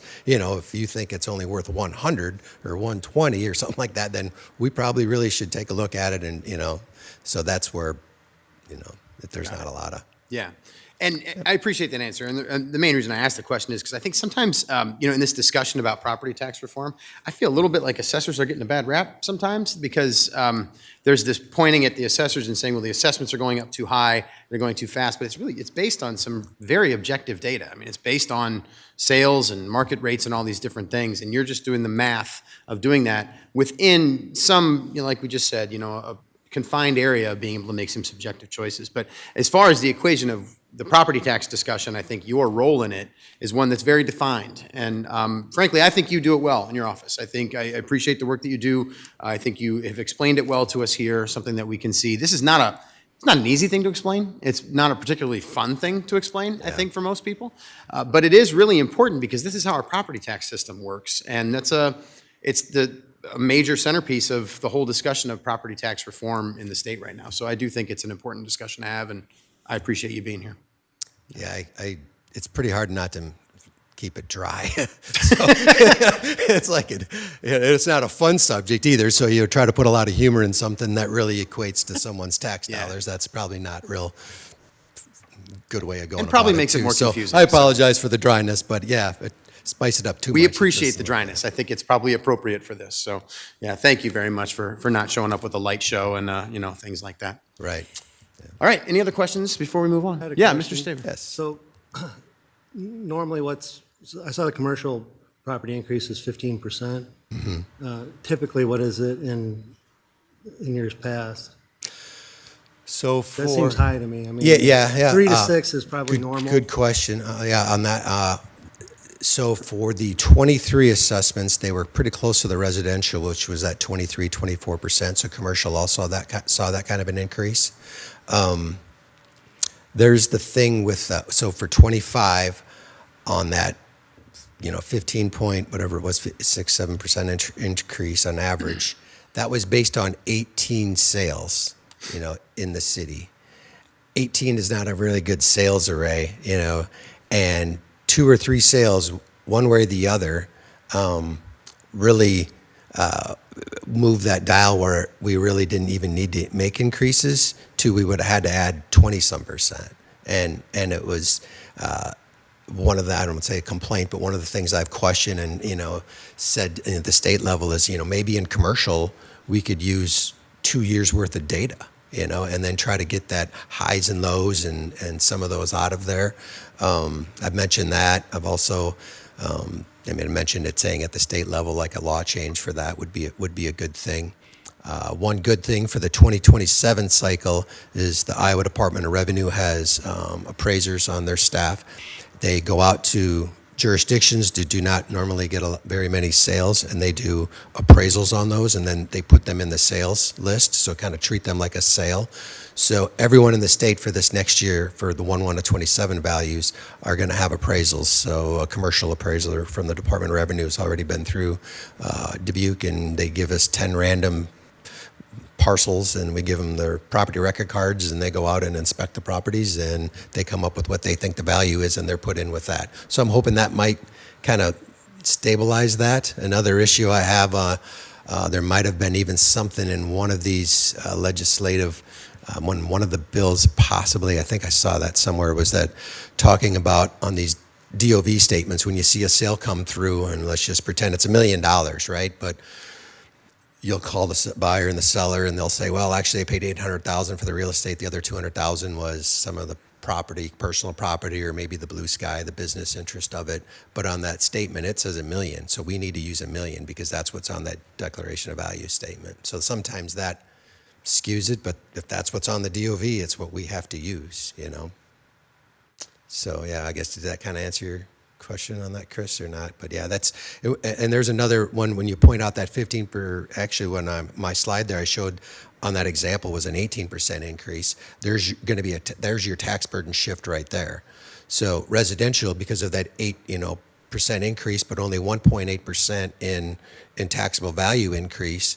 If commercial went up on average 15%, that it went up 15%, right? And in this example, because of how much more was above that 150,000, it was an 18% increase. So there's where that tax burden shifts, because the one class of property isn't rolled back as much as the residential is. So that's just something else to kind of keep in mind as you're working through the budgetary things.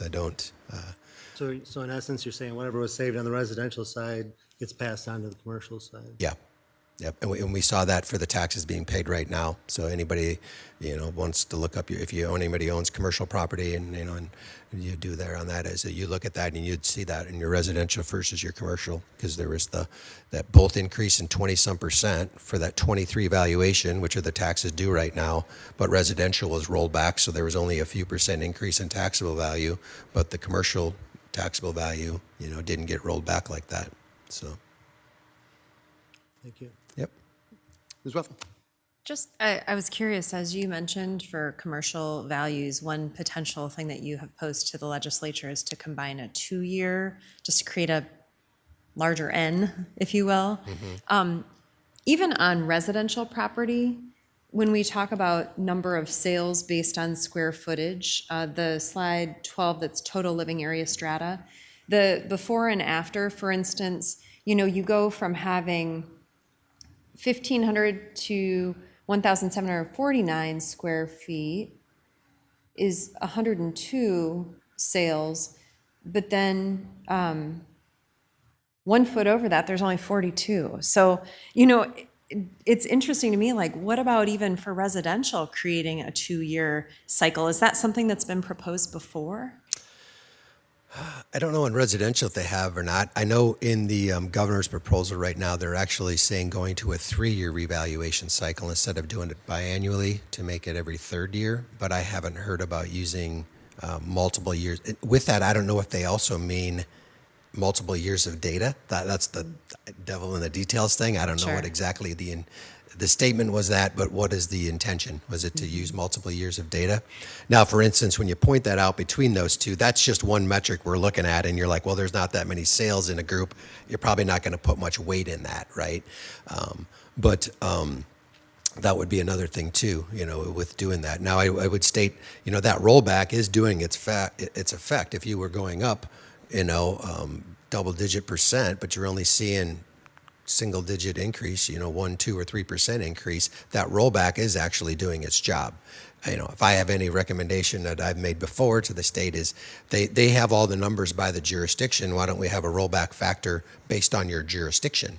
So we just increase only 3%. So if someone's way above or way below that state average, then they're only adjusted 3%, So that'd be another suggestion I've voiced my opinion before on. Well, the mayor said you didn't maybe think that your presentation was fun, but I think you probably do think it's fun. Yeah, I don't know if I want to answer that. Thank you, Troy. Yeah, you're Any welcome. other questions or discussion before we move on? All right, well, Troy, thank you very much for the welcome. presentation. We appreciate you being here. Everybody have a good night. All right. Thanks, friend. Motion here is to receive and file and hear that presentation. Adrian, would you call the roll, please? Resnick. Aye. Sprank. Aye. Roussel. Aye. Staver. Aye. Wethel. Aye. Kavanaugh. Aye. Leyendecker. Aye. Motion passes 7-0. Action item number 2 is commercial air service minimum revenue guarantee. Mr. Mayor, Ms. Roussel. I move to receive and file. Second by Wethel. Motion by Roussel, second by Wethel. Mike, please. Well, we've got a couple of memos in here.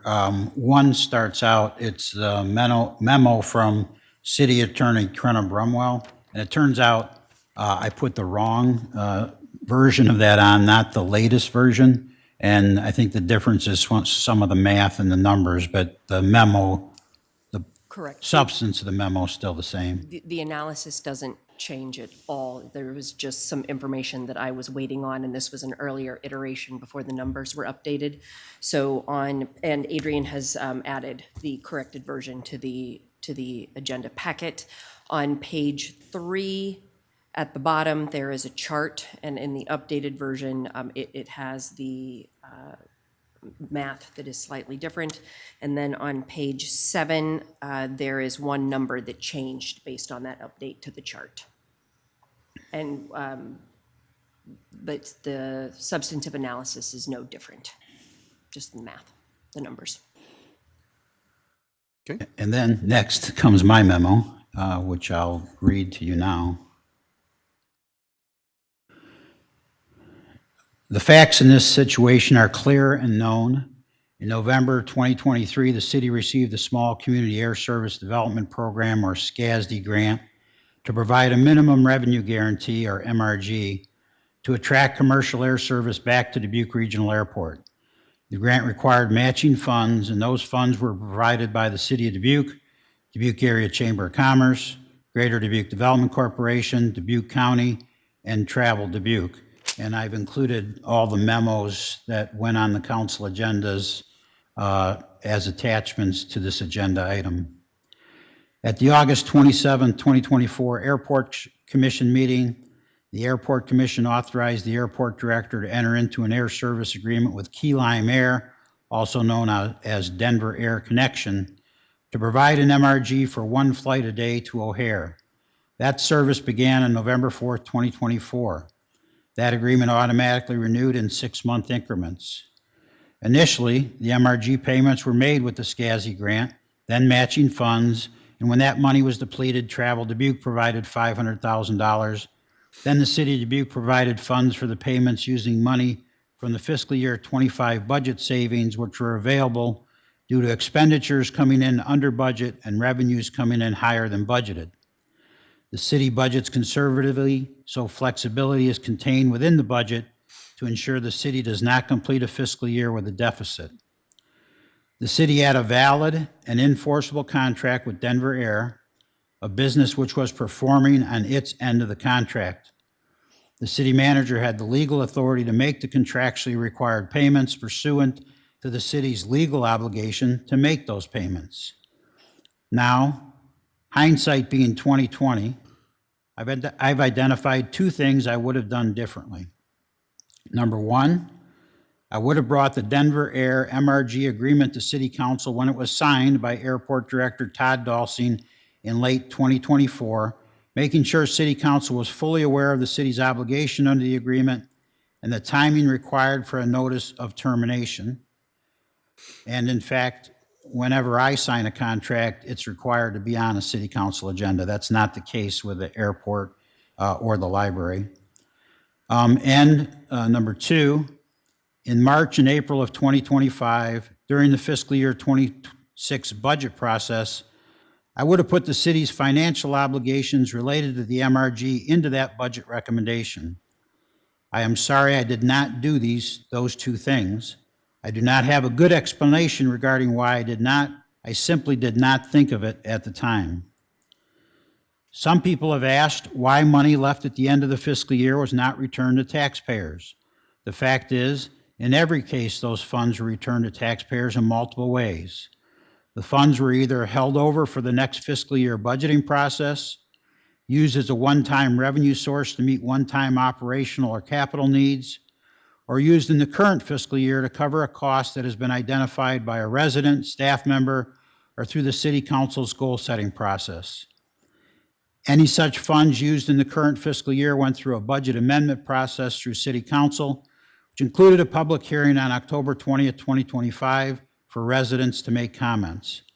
By law, the city cannot have a deficit budget, so if there was ever a year there was not a budget surplus, there would have been a drawdown of reserves. Thank you, Mike. Discussion. Mr. Linedecker. So just for clarity, can staff confirm whether this program is fully concluded and if there's any remaining administrative steps still to be taken? So it's my understanding that, yes, it's fully concluded. The council voted in mid-December to not allocate any additional funds towards the agreement, and the Airport Commission had authorized the airport director to provide a notice of termination to Denver Air. That was December 15th. Now, even though that notice of termination allowed for a 90-day run-out period for Denver Air, Denver Air cooperated by terminating service on January 15th, so only taking 30 days instead of 90 days. And that was generally in consideration of travelers, is to not just give them an immediate ending of the contract, but give them some time to fulfill their travel tickets, and then giving more time for people that had it later to not to find alternative transportation. So while, as I said, while Denver Air could have held the contract to the 90-day termination, they didn't do that, and they terminated in 30 days. So that was the end of the service. Actually, I believe it ended up being January 14th, because I think there was either mechanical or weather cancellation on the last day. The one thing I would have to ask Todd Dalsing is, have we got the final billing from Denver Air? Because they bill the month after the service is provided. Yeah, correct. Todd Dalsing, Dubuque Regional Airport. No, we have not yet received January's invoice for that partial month of MRG. We typically get that 2 to 3 weeks after the first of the month. I think we have an estimate in there of what that's going to be, but we have not received the actual invoice yet. I think that the December payment actually was under the estimate, or was it? Yeah, it was about 50,000 less than our estimated amount. Yeah. So we'll see what happens with the half month of January payment, whether it'll be the estimate above or below.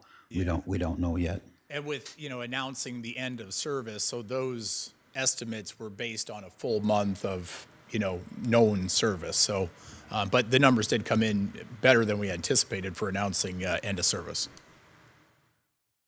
And what is that number? Oh, hang on, Mr. Staver. Mr. Linedecker still has the floor. That's all right. So, yeah, so I appreciate the information that's being shared here, and maybe this is for Mike or Karina. I'm just for clarity, the purpose of this being in the agenda and as a receive and file item is?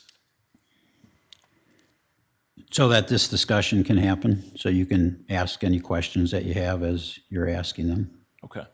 Yeah, and I think, from my viewpoint as council member, is the governance component of this. I think it's important in making sure that we have a process and a defined process, and it sounds like there is, and there's maybe some items to look at here as we go forward, and items of this nature, especially for contracts related to, given the nature of the library and the airport commissions, as they associate with that, and making sure that we have those allocated appropriately or the appropriate discussions ahead of time. So that's all I had. Thank you. Thank you. Mr. Mayor? Well, please, go I'm ahead, sorry, Mike. if I could Yep. just follow up on that particular point. So I don't know, as I mentioned in my presentation, that when we, within the city organization, sign a contract, it appears on the city council agenda under signed contracts. So you see all the contracts that are signed. That's not the case with the library or the airport, but if you don't mind, I was going to ask, is that something the council can require, that even airport and library contracts appear, or is that a state law issue that they don't appear and so the council can't supersede state law? So for purposes of the state code, the airport commission powers and the library board of trustees powers, those are just flat out listed in the state code. And they essentially have all of the powers to control anything related to the airport in this case, but they can't sell it. That is essentially the only limitation on that board. What you all do is you appoint them and you review their budget authority on an annual basis. Beyond that, the state code doesn't give you authority, really. You can remove commission members if they are not following, directions or staying within their budgets or things of that nature. But as an example, let's say you allocate the airport commission $1 million for the year. And once you do that, they may have told you that they're going to spend that $1 million on X, Y, and Z. They can change that. Once you've given them that $1 million, that is theirs to do with as they see fit. So if they don't want to spend it on X, Y, Z, they can do it on A, B, and C. Your remedy for that essentially relates to their appointments and their positions on the board, and whether you as the body responsible for their appointment and removal see that they are living up to their obligations. But Now, with regards to the contracts and whether you can require that they give you notices of everything they spend as they spend it, you can ask them for that, but I don't think you can require it under the state code. And I will tell you that they do follow our budget processes. So I'm sorry, Mr. Mayor, No, that's okay. That's helpful information. So Can I just ask a quick follow-up question? Please, So yeah. they follow the budget from what we allocated to them, but did we approve the budget for the contract that they spent ultimately? As part of the budget amendment process, yes. It was not included as part of the annual budget process. Okay, all right. Thank you. Okay. All right. Now, Mr. Staver. So I guess what happens when they do exceed it? So if we budget them $1 million and they spend $3 million, what's the remedy? Well, so it would depend on the circumstance. So for example, if the airport could not meet their obligations, an outside entity might have a breach of contract action against them. The council might say, okay, we need to talk about, removal of members type of a thing. But they also have authority under the state code to do certain things. So since they can't sell the airport, but they can do certain things related to, say, levies if they wanted to, or things of that nature. So that's something where that could be explored as a possibility for like revenue generation. I'm not the math person, so I don't exactly know what that would generate. That would probably have to be a circumstance where the finance department would have to come in and assist with that type of thing. But that, again, that power comes right out of the state code. And I guess my other question would be, so you have a rough idea what we still owe? Not off the top of my head. No, I want to say it was around 150-ish thousand. Thank you. Aside from that, is there any other, commitments related to this? No, well, as part of the, there was basically, we were given three options. So we could have ended the agreement January 1st, I believe, then it was the 15th, or then the full 90 days. And we worked with them and chose the 15th, and there was a $50,000 clause in that as well, kind of an early out clause for the 90-day contract. So you have the half month of January, the $50,000 clause, and then there was a small amount that we reimburse travelers. I want to say it's around $3,000 for people that flew out of Dubuque but had to fly back into another airport and then find transportation to get back home or back to the tri-states. So there's, that 50,000 is kind of a penalty? It's an early out clause for a contract, I would call it. Yeah. So 150 plus 50 plus 3, is that kind of what you're? I was just going to say that the updated chart in the memo, I believe, incorporates the math. The finance department provided that, and that contemplated the entirety of the expenditure that the city would outlay. Okay. So it's accounted for in those numbers. Okay, thank you. Ms. Russell? Thank you. Krenna, a couple things. You mentioned that although they have this power, we could ask for certain things. And so question one would be, how would we go about doing that? You know, because the reason I ask is, speaking of the people that we've appointed, there's a memo in here from the chair of the airport commission that perhaps they could review their process for entering and continuing a contract. What would be our process if we want to say, we would really like to see what's happening, knowing full well that they have the power to do these things? It would be nice for them to be more, to share with us. So what would be the process for us to do something like that? So I think as a body, you would need to agree to the types of information that you would want. I don't know that you want to know every single expenditure that they make. If they spend $100 on stamps, maybe you do. But if there's like a threshold and you want to know any expenditures or commitments over X dollar amount, that would be a starting point, I think, to determine what that looks like or what amount that may be at.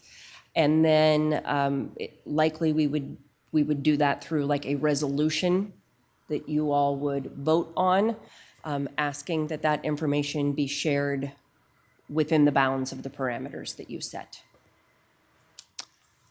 That's helpful, thank you. Mr. Mayor? Yeah, Mr. Red. Earlier this evening, I twice complimented public-private partnerships, and I think, you know, when they're successful, everybody's happy. And then, when they're not, it gets dicey, doesn't it? It complicates everything about who's responsible for exactly everything. This is one of, you know, a very high priority that we had in the time crunch and so many things. But we still need, I feel, that, you know, public money demands public accountability. And we had our airport consultant, if I read this right, argue against transparency, that we should not release certain information. And we're trying to get more released. So I guess if you wouldn't mind, could you tell me why he wants to reduce the amount of information, and he thinks that's the right answer? I know you're not him, but what he might be thinking? The position taken was that information was proprietary and that it might reveal pricing mechanisms, or I believe kind of the behind the scenes kind of calculations on their end. That would be proprietary and would perhaps give away information to competitors. And so what we spent time going back and forth on was trying to resolve that information. So there was a proposal on the city's end, there was then a counter proposal on the other side, and we went back and forth over the process, as you can see, a number of times. Until ultimately what I said was that it doesn't appear that we're going to agree on this. And when that happens, our standard course of action is to give the other party a deadline where they can attempt to go get a court order that would stop the city from releasing the information that they believe was proprietary. So that deadline was ultimately provided, and the entity opted not to pursue that. And so we released the information as the city proposed, as opposed to accepting the redactions proposed by the other party. As part of our contract with him or with the company, did we say that we are going to hold back any of this information from the public? Anytime we are entering into an agreement and things like that, and there are provisions in there related to confidentiality or proprietary information, we indicate that that's subject to Iowa Code Section 22.7, which is the confidential records statute. And we indicate that we have an obligation under open records law to provide information or to be transparent, but there are those confidentiality provisions in the Iowa Code that we can work with them on in the event something is proprietary. But it is what I would call an interactive process, because we provide our position, we give it to them, they then have to take that, digest it, and they're not an Iowa corporation. They're located in another state. So they need to familiarize, in this case, themselves with the Iowa Open Records Law and the Confidential Records Statute, consult with their legal counsel, and navigate it on their end, and then they come back to us. And so we do go back and forth. We do try to let people know up front in the contracts that it is subject to the Iowa Open Records Law and specifically, the confidential records provision 22.7. Thank you. Briefly, Mr. Van Milligan, now, there was mentions of the amount you are authorized to sign on, quote unquote, on your own. And I know that we have something like $10,000, and some people have, some citizens, residents have mentioned that they think that maybe that you did things on your own, and how would you talk about that? Well, the reference in the city attorney's memo to the city manager's $500,000 authority, trying to find the exact where it is in the memo. So it says to enter contracts for services are $500,000 or less. So that's my authority. It actually doesn't relate to this situation because I didn't enter into the contract. All I did was pay it because, as I said in my memo, we had a legal contract. The company was providing the services. They were not in default of the contract, so we had the legal obligation to pay the money. So that reference to the $500,000 really doesn't relate to this contract because, I'm sorry, yes, to this contract, because it's not a contract that I entered into. What that references is I do have the authority that you can change, by the way, this is not a state law, that you can change. I have the authority to enter into contracts up to $500,000. Now, is that with council approval or? So the way it basically works is it's things that are in the city budget or in the amended budget. So approved. yes, it's council approval. Brenna, you're going to add something. Well, there's that resolution, the 286-17 that I referenced, that was adopted by the city council in 2017. That was an amendment to an earlier version, I want to say from 2007 or 2009, where those numbers were adjusted. But what it requires is anything that the city manager signs within the bounds of that resolution or that authority that you have granted him, it appears on your agenda then on the consent agenda under the signed contracts items. So that appears as a matter of routine on every council agenda. Thank you. And finally, I would just like to underline Mr. Leindecker's and Ms. Russell's remarks. And really, we have to emphasize, if we did everything in the process correctly, we need to change the process and look at it and see what we can do better, because we need to do better. Thank you, Mr. Mayor. Thank you. Ms. Buffalo. Brenna, I think my first question is related to the spending limits discussion of the Airport Commission. So if we chose to, and I'm just gonna throw out if we chose to say, if the Airport Commission makes a decision that is a funding mechanism for a contract or negotiation over, say, 10,000 or 20,000, we would like to review that. We can ask to review it, but we can't ask to govern it. Correct. And so this isn't really a governance issue in some ways because we're not allowed to govern it by state code. But we could request that of the commission. Yes, so you could set a dollar threshold if you wanted, or it could be all of them. But you also could ask prior to a vote on anything that may require additional funds from the city or may require an amendment to their budget. Those may be some other options to consider. And as they did, well, would we then codify that? So it could be done as a resolution of Okay. the council.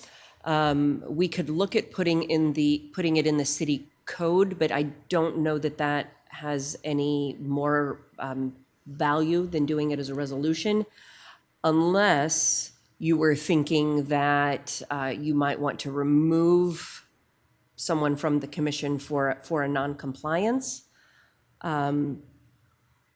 If you had asked and that body disagreed or didn't comply.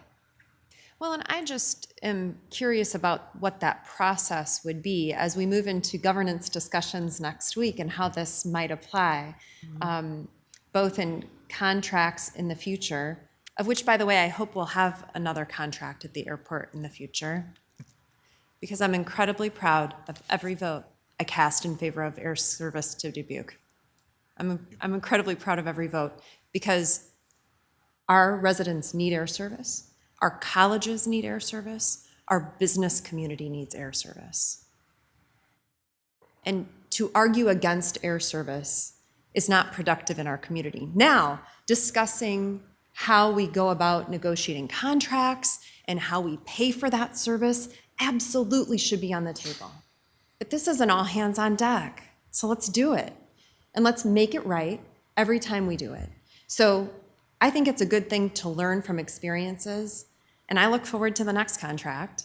And I want to make sure we improve it each step of the way that we can. Thanks. Mr. Mayor? Yeah. Just one thing now, as Krenna said, the council can't supersede state law. But if you make a request of either the library board or the airport commission, I'll just guarantee you, they're going to honor the request. I mean, my 33 years of city manager here, they've always had all this authority and power over their own expenditures and their rules, and they've always cooperated. They always worked within our system. So there's not anybody over there is going to say, well, this is what you want. It's not in the state law. We're not going to do it. That won't happen. They're just good people doing a good job, stepping up and volunteering. Thank you, Mike. Mr. Sprank, do you have anything? I was going to ask Krenna, how long would it take for you to draft a resolution that basically kind of with Ms. Withel and Resnick and what Laura and Tyson all kind of came up with? Like, how long would that take for you? Drafting a resolution wouldn't take long at all. I would just need to know the parameters with which you as a body are comfortable including in there. So I would be for some type of resolution. Yes. Kind of putting some checks and balances. So, thank you. All right, thank you, Mr. Sprank. A couple of comments, and I'll open it up if there's more discussion. I don't want to end this abruptly. We can keep on talking if we need to. I want to make sure that we're not pointing in the direction of the Airport Commission too harshly in this case. I think that's really important to say out loud. I think the Airport Commission has done a great job. Todd, as the director, has done a great job navigating this for the most part. This was an incredibly unique circumstance, and I want to make sure that we recognize the uniqueness of this circumstance. Honestly, I struggle to identify too many other instances in the United States where you have a city council budgeting general fund money to pay for a minimum revenue guarantee for flights. It just doesn't really occur in many places.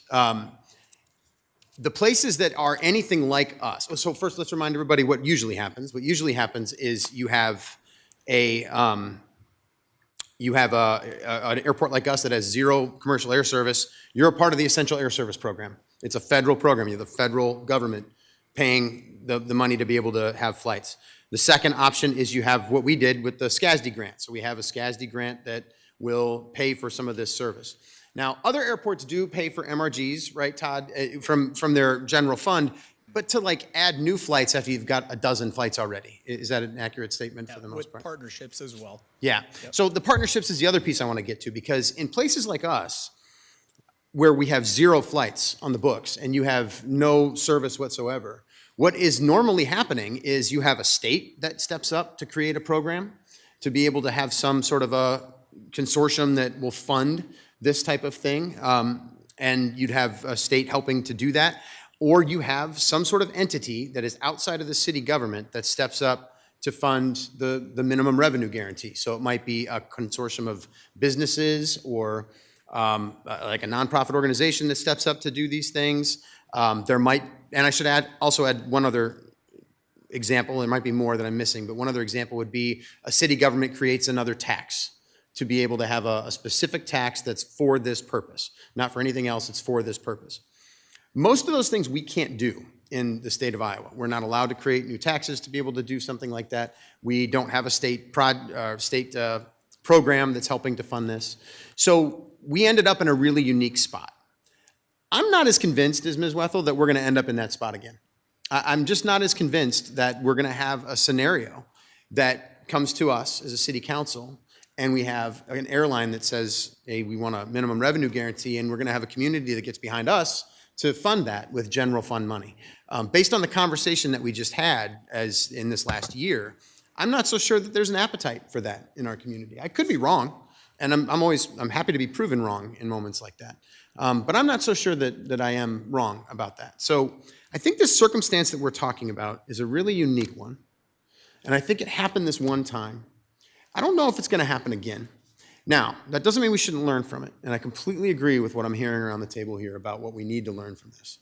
We do have a unique circumstance with the Airport Commission and the Library Commission, so and the Library Board of Trustees. And you know, if we have this type of a situation happen where we need some more communication from them, then we should absolutely ask for that. But there are some things in this case that I think we need to point at ourselves more, as our city manager has done, to be able to say this is what we did wrong. And I think there are some pretty clear explanations of that, and Mike put them in here in his memo for the most part. First and foremost is the openness about the initial contract. It absolutely makes sense now looking backwards, and honestly, I'm disappointed we didn't do it, to put the initial contract before us and the public and everybody to say, this is what it looks like, this is what we're getting into, this is what we need to expect from this. We absolutely should have done that, I completely agree. The second is the clarity and timing of the information that was shared with us as a city council, but then also with the public. And I think there's some blame that lies with Mike on this as he has put forward. I also think there's some blame that lies with me as the mayor who puts things on the agenda. And I think that to have the clarity and the timing of the information about what we owed, when we owed it, how we owed it, all those things, I think we absolutely should have done a better job on that. And I have to agree with Mr. Resnick's case. We just need to do better on that. I, for one, am definitely going to learn from that. I believe that Mike is as well in this case. And I think we should as a city council. Like, these are the types of questions that we should be asking as we go through these processes and are looking at something like this. The third is something we haven't really talked about yet, but it's deadlines with a FOIA request. That's another piece of this, and I think that if we did one thing wrong here with the FOIA request timeline, it was we didn't set strict enough deadlines with our partner in Denver Air in having this discussion with them. We could have done that and said, listen, this can't drag out months and months and months. We together need to agree, this is going to be, we're setting a deadline of I don't know, 6 months, or not 6 months was what it was, sorry, 2 months, 3 months of this is how much we're going to go back and forth before we answer these FOIA requests, because there's an expectation from a public resident who puts in a FOIA request or the newspaper who does so, the news media, and we need to meet those expectations. And I think we've learned here from this particular situation that we could do a better job of that. There is a back and forth that occurs. Krenna, you're absolutely correct about that. We've seen that with FOIA requests. And I think it's important that the public does recognize that we can't just dump all the information out there. It needs to be done in a process that is that looks at that information and makes sure that we're getting the right information to people when they ask for it. However, we can work on doing it more quickly. And I think we can do it with better limits and deadlines for the partners that we're working with in doing that. So we can do those things together. I think there are definitely some other things to learn in this process, but it doesn't, nothing about this says that we don't need air service.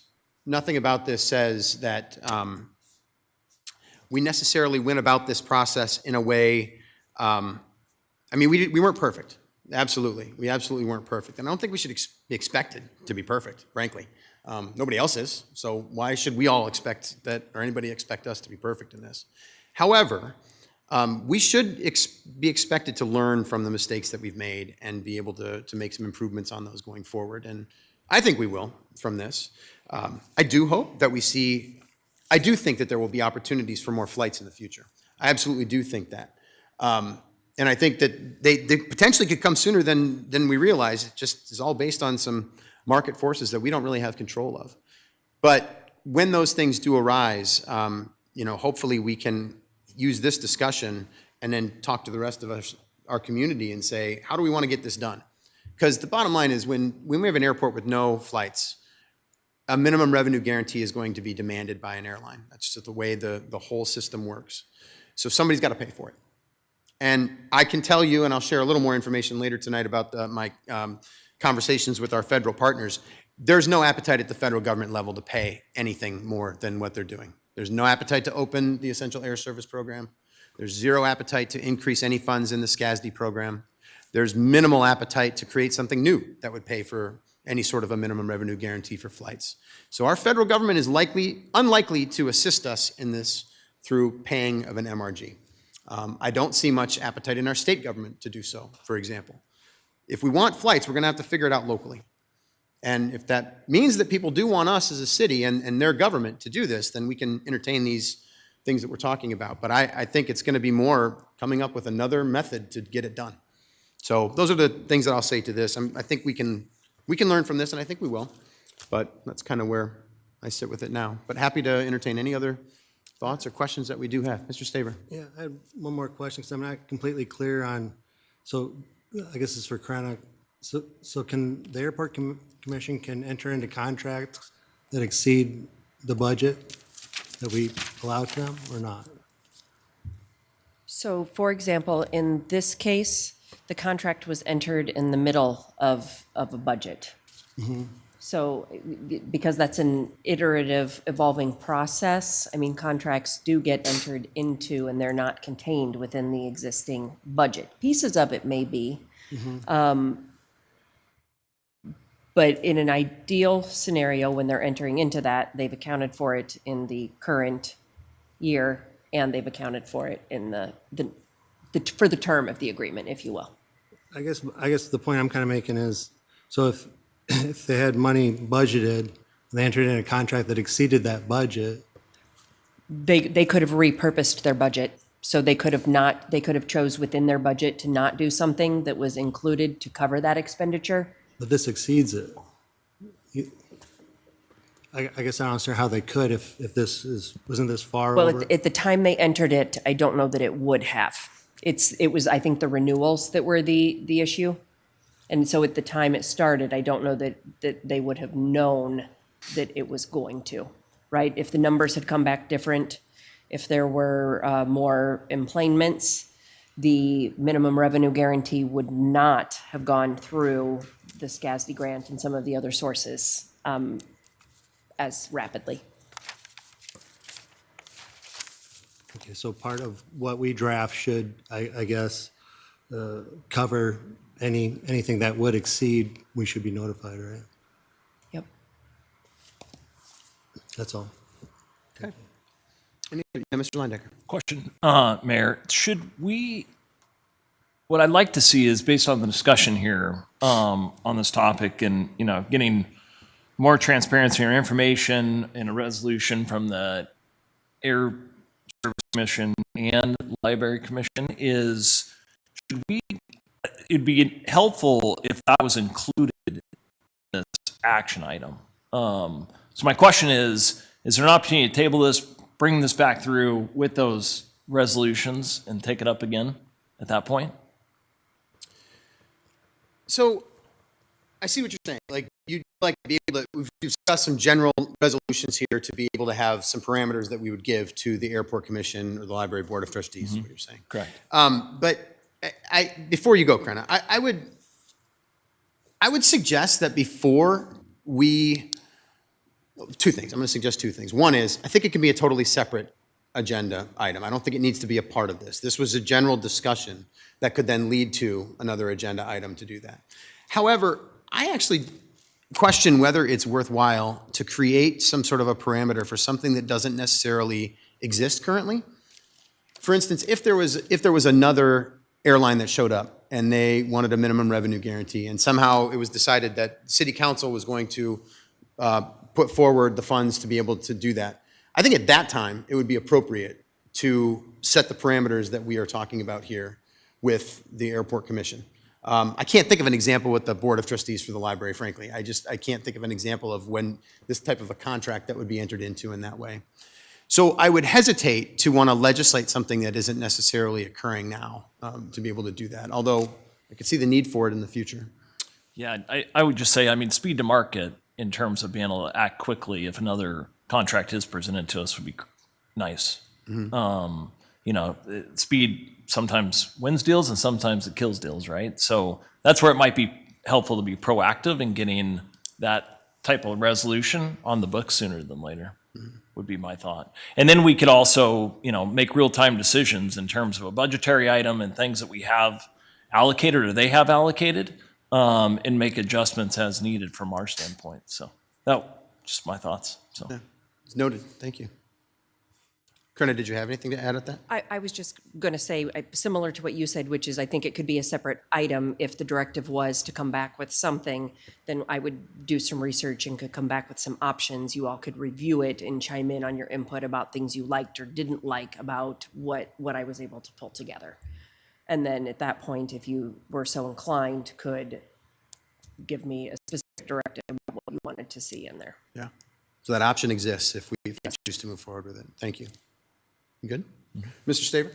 Yeah, I would say, I think the reason we should do something like that just as a fiduciary for the we don't in this situation. I think what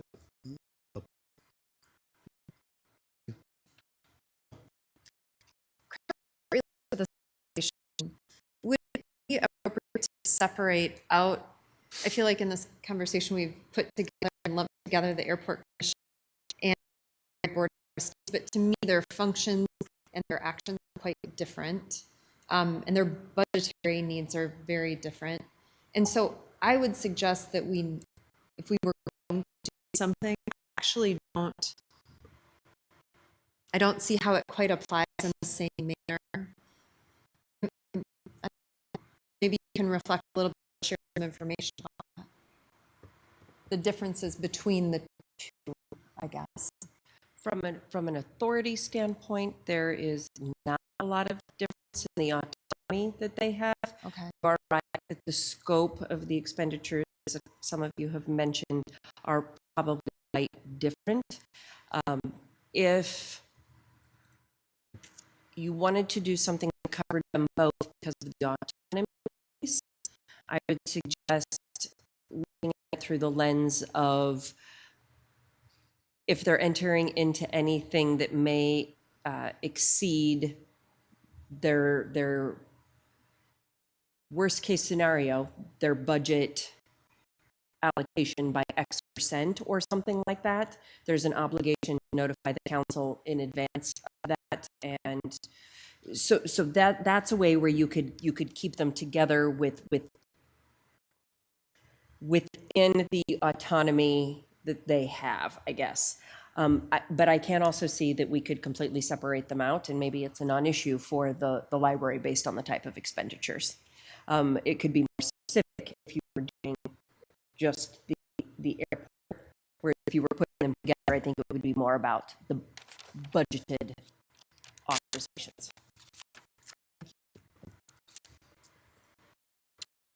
Anything else? Mr. Mayor? My question is, do you want some type of resolution on the next council agenda for consideration or not? So do we have? Mr.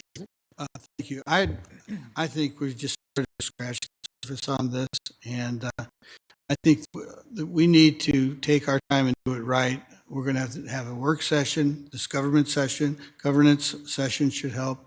We really need to think about this, and I don't think, I don't know that how to vote on the next, on the next agenda after. We need to talk about, staff needs to, legal needs to talk to the city manager, who needs to talk to the city clerk, and see where we can get together and make some suggestions.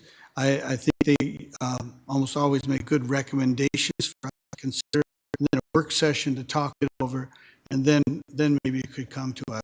I don't know the timeline on it, but it's not at the next meeting. Yeah, Mr. Landeck. Yeah, I agree with Mr. Resnick on that. I think it's important that we get this right. And going back to the separation, as we think about drafting these going forward and think about the separation from the library and their service, I think the whole key is, and they should be separate, but the whole key is talk a lot about transparency in our process and how we do things, what we approve, and how we look at things. And I think that if we get this correct, which I do believe we can get this correct, is we can increase that level of transparency and show people and the taxpayers ultimately what that looks like, the residents. And so I think that would be extremely impactful. So I think it's important that we get it right. Thank you, Mr. Landecker. I do think that there's an opportunity to continue this discussion at the governance session that we have on Monday. And as a part of that, I think just in general, but I do think that if there's a desire to move forward, to answer the question directly of the solution, I think it's free to bring that forward. Can absolutely do that. So the question continues for right now, but to directly answer the question, not at this time, Mike, not on the next agenda to be in this, which would be in 2 weeks, right? Yeah. Right. All right. Then we'll do our research as you directed. Yeah. Yeah. I think you clearly have the idea of looking more clearly to figure out what this might look like. I think would be a smart thing to do at this point. There's clearly an appetite, I think, I'm hearing around the council here for something like this to move forward. Yeah, as well. And out of curiosity, as this is a requirement legislatively, what are other communities? I know it's there's not a lot of other communities that maybe function quite the way this is, mirror this the way we have it right now, but maybe a little bit of a dive into similar, if we can find them, so that we can have a little bit of a variety. I know I felt that really personally in the past helpful when we look at these sorts of things, what other communities are doing as it relates to state legislative code and what others, maybe like communities, if you will, could, what we could learn from their experiences.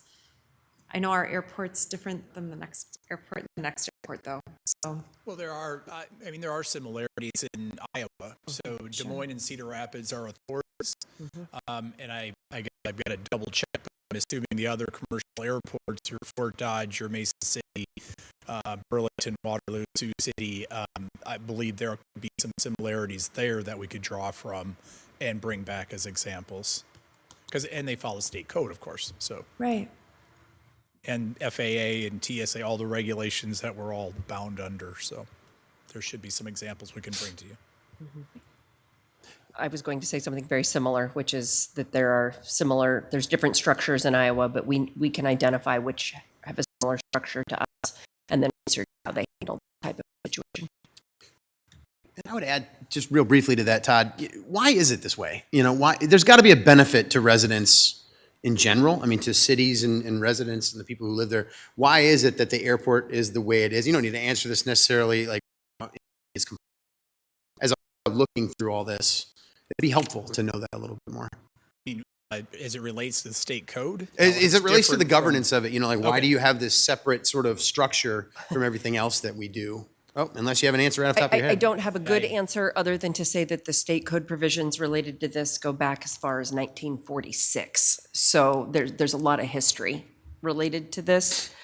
We could probably find it in some of the legislative history and the findings for why things are that way. Yeah. That might be useful. Thank you. Okay. Yeah, Mr. Linder.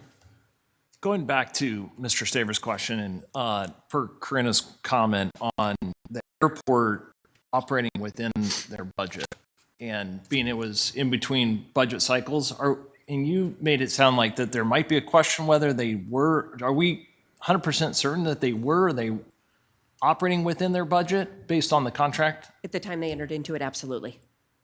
Yep. But it was the increases or the estimate of what those might be from would the say it was- extensions. oh, I'm sorry. Based on the passenger loads, it was the. There was I'm not a math person, but yes, my understanding is there's a lot that went into that because of the tickets, people in seats, and then as the draws were happening and things like that. But at the time it was entered into, they were well within their authority. Yeah, prior to entering into the agreement, it was myself, I think Molly was even joined. We went around to each of the partners and gave a presentation and update, and then also verified that their local match was still good, because if you remember all 5 partners, the chamber obviously being one when we're on the board, Travel Dubuque, the county, I know I'm going to forget somebody, city, of course, but there was partners that all had a local match contribution as a community contribution. So we went around and made sure that all those were still good before we entered into the agreement. So that was the $400+ of the agreement. The remainder was the federal SCASD fund to get to that $2 million. And that's at the airport was administrating essentially. So the revenue that ultimately we were on the hook for was related to passenger loads. And if memory serves me right, there was a number of challenges as we kicked off with construction in O'Hare and busing and things of that nature. So I know, Todd, maybe this is for you, obviously, being part of the airport commission, was that taken into account in the estimates of what ultimately was going to have to be paid out? Actually, our air service consultant put together all of the monthly estimates. As you mentioned, yes, there was the challenge of starting in the fall, right? It's not the highest peak for travel.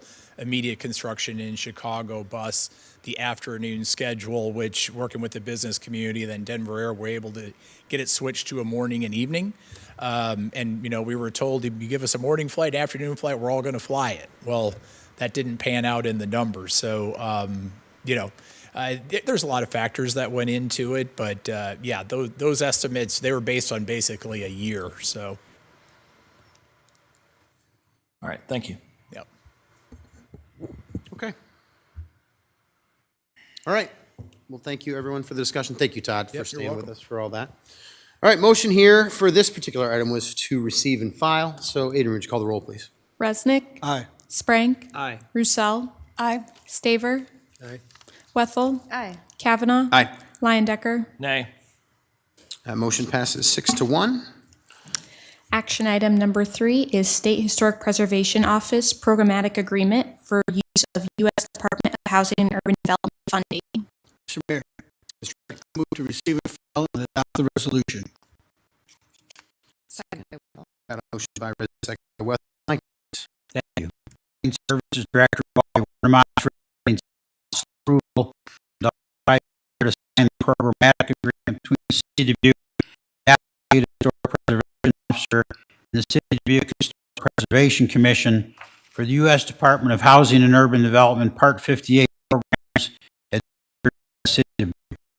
I concur with the recommendation and respectfully request the Mayor and City Council approval and plan Director Wally to get a few words about the agreement. Council. One of my staff members today, she was asking, why did this get pulled off the consent agenda and placed as an action item? And I said, well, I asked Mike to do so. Chris, can you come up here?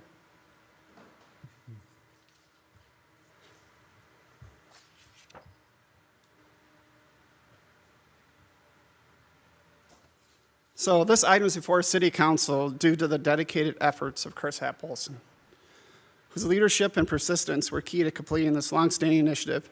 Beginning in 2019, Chris led development of new programmatic agreement between the City of Dubuque and the State Historic Preservation Office, the first in well over a decade, navigating staff changes at both the state and federal level and evolving requirements. She coordinated reviews with city departments, advisory council, historic preservation, which is in Washington, D.C., HUD, preservation partners, public, and private representatives, resulting in a finalized agreement that strengthens Section 106, review for HUD-funded projects, reduces processing times, and supports efficient program delivery to residents while upholding historic preservation standards. So I just want to give some recognition to Chris. This is a big deal. Okay, so we used to have a program agreement 15 years ago, and some of the organizations were abusing that program agreement. So HUD decided, in the state of Iowa, it's an agreement. We're all going to go back to when we review preservation for federal funded projects. You're going to prepare documentation, send it to the State Historic Preservation Office, and we're going to wait 30 days. It's a timeline that's really slowed down the process. So Chris, on her initiative, said, you know what, we need to get back into this and try to get a program agreement. The State of Historic Preservation Office of Iowa recognizes the great work that we do here at the City of Dubuque, and they said, you know what, you guys have always been doing it right. We're going to let you have one. So we're the only one in the state of Iowa that'll have a program at the CDBG level at this time, and all the efforts of Chris. So just wanted to bring that up.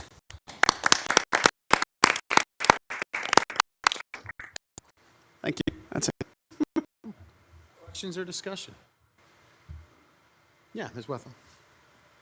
By reading the documents, not only did they agree to it, they were enthusiastic about it. They were grateful that you brought it forward. At least that was my impression, and I know you can't make impressions over email, but a little bit, I think, unless you could. They were really grateful, I think, for you bringing it to their attention that this could be something that we were ready to do. So congratulations on getting it done, and thank you for getting it done. Chris Happ-Olson, assistant planner. Thank you for a normal person here. Yeah. Speaking of the, we did go out and talk to, we attempted to reach out to different tribes. We reached out to the different agencies we're working with. They were excited about being able to get that implemented. You know, in the case of the Iowa tribe, which we've recently made contact with the City of Dubuque and have been developing a relationship. They were very excited. You know, they are riddled with so many overwhelming requests for review projects, and they're saying, you know, historic resources, yes, please don't send this to us. So that's the kind of comments that we got back, was that it just was, you know, it can be overwhelming to have all those kinds of projects come to you for review, and to be able to understand that and feel like you're making an impact. So when we're dealing with resources that are not historic, when we're not digging underground and potentially disturbing resources underground, it really makes sense with those simple projects to just keep moving forward and then report back so we can work better together with our Housing and Community Development Department and the State Historic Preservation Office.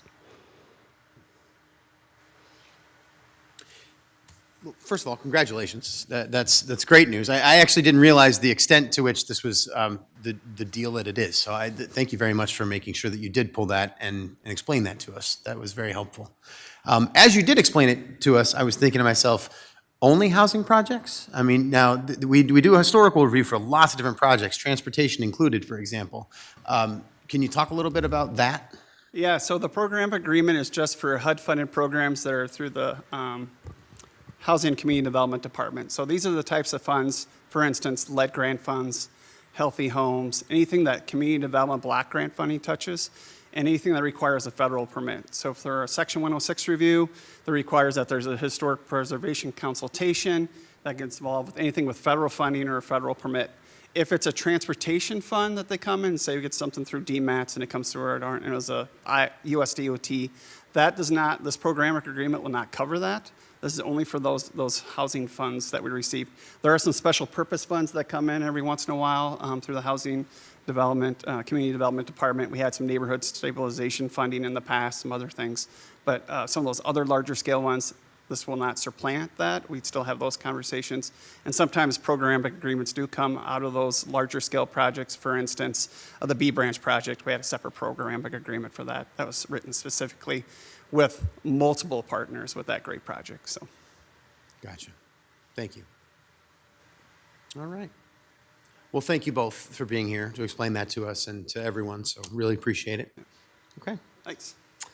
All right, the motion here is to receive and file, adopt this resolution. Adrian, would you call the roll, please? Resnick. Aye. Sprank. Aye. Roussel. Aye. Staver. Aye. Wethel. Aye. Kavanaugh. Aye. Lyon-Decker. Aye. That motion passes 7-0.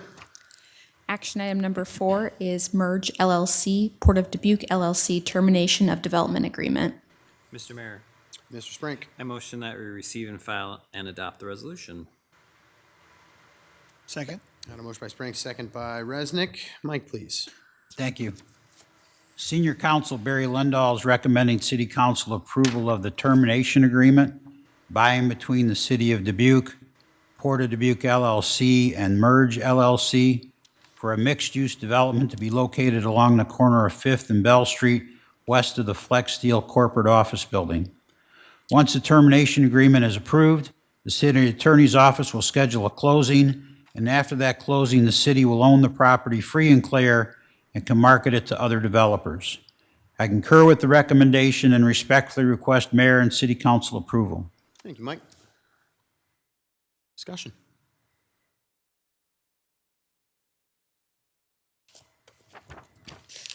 All right. Well, I'll just say then that it is disappointing to see this come before us, but at the same time, happy to see that we are able to move forward in a different direction, to be able to get some good development in that place where we have wanted it for many years. So glad to see this. All right. Motion here is to receive and file and adopt the resolution. Adrian, would you call the roll, please? Resnick. Aye. Sprank. Aye. Roussel. Aye. Staver. Aye. Wethel. Aye. Kavanaugh. Aye. Lyon-Decker. Aye. The motion passes 7-0. Action item number 5 is proceedings to complete action for the issuance of $2,330,000 Water Revenue Capital Loan Notes, Series 2026, State Revolving Loan Fund Program, North English Road Water Main. Mr. Mayor, Ms. Roussel. I move to receive and file and adopt the resolution. Second by Wethel. Motion by Roussel, second by Wethel. Mike, please. Thank you. Chief Financial Officer Jennifer Larson is recommending City Council approval of the suggested proceedings to complete action required for the $2,330,000 Water Revenue Bond Series 2026 State Revolving Loan Fund Program, North English Road Water Main, prepared by Bond Council, and to present a resolution for City Council to adopt entitled Series Resolution Authorizing and Approving a Loan and Disbursement Agreement and providing for the issuance of $2,330,000 water revenue bonds, Series 2026, and other documents related to the Series 2026 bonds.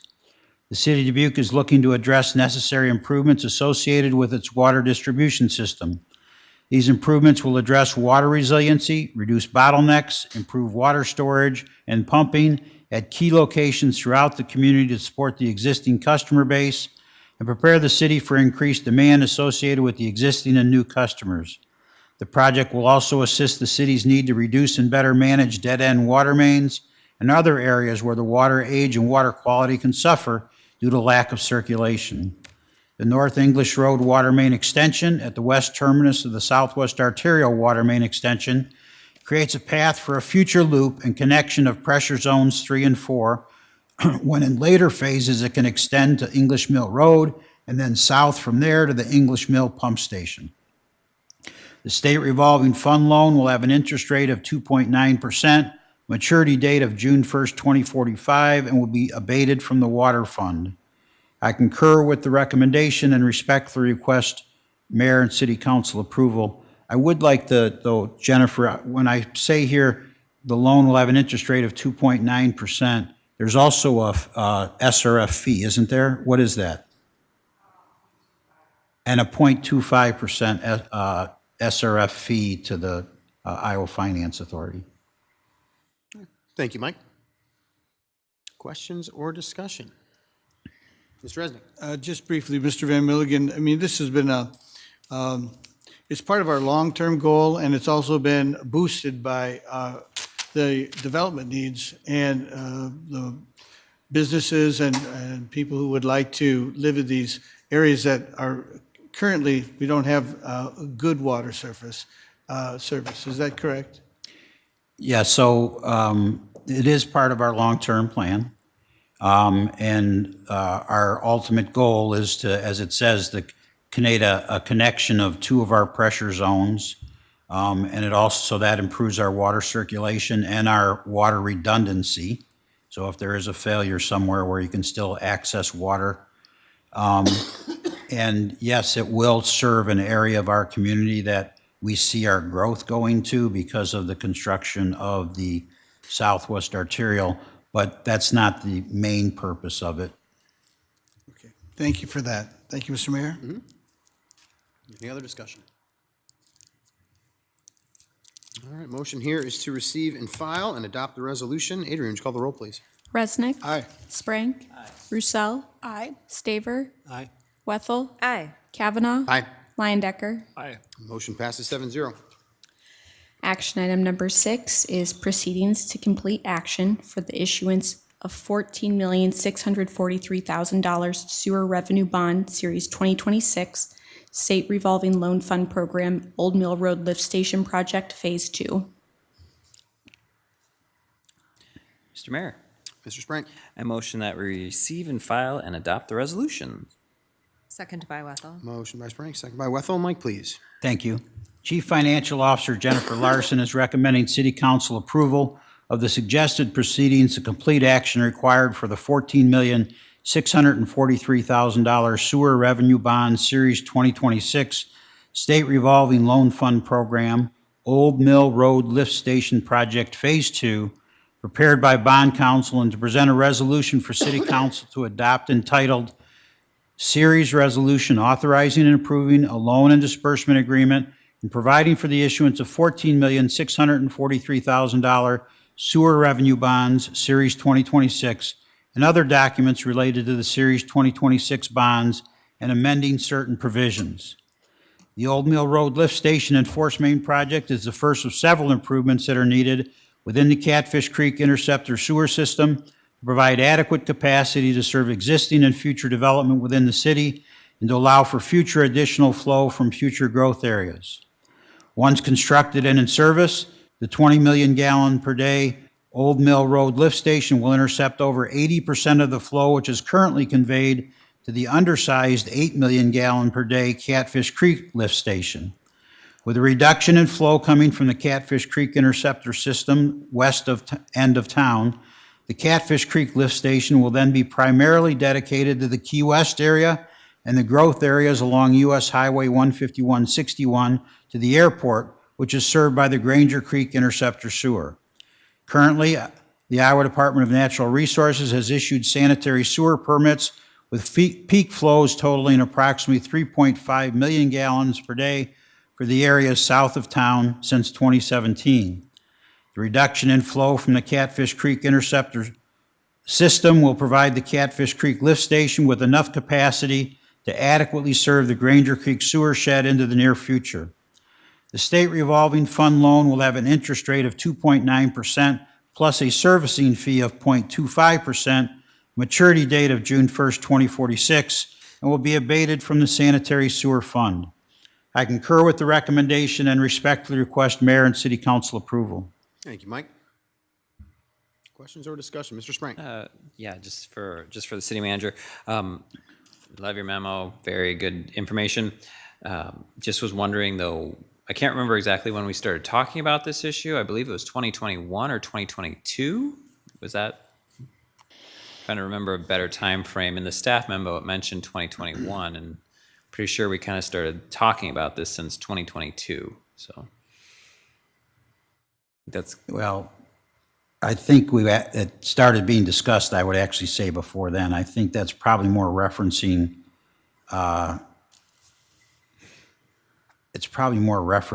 when it started getting budgeted. So, That I mean, answers my I think we started talking about it prior to the pandemic. I think so too. So, and mainly just trying to remind folks that when we're taking out these big loans, it just takes us a long time to get there. And yes, we've been aware of the issue. We're working on it. It just sadly takes more time than what any of us want to spend. So I'm just glad that we're moving forward on it. So thank you. Mr. Resnick. Mr. Van Milligan, besides the low interest rate, I know there are some other advantages of using the state revolving loan fund. Could you just talk a little bit about that? Sure. Well, the low interest rate, let's not downplay that. I mean, that's a massive advantage. But also the term. So you can get a 20-year fixed rate. It also allows for the planning phase of a project, that the first 3 years of a loan related to the planning phase is zero interest. So we can borrow the money to hire the engineers and the designers and do all the environmental work with no interest for 3 years. Then you turn it into a construction loan, which has the low interest and the very long term. The other thing is SRF debt does not count against your state statutory debt limit.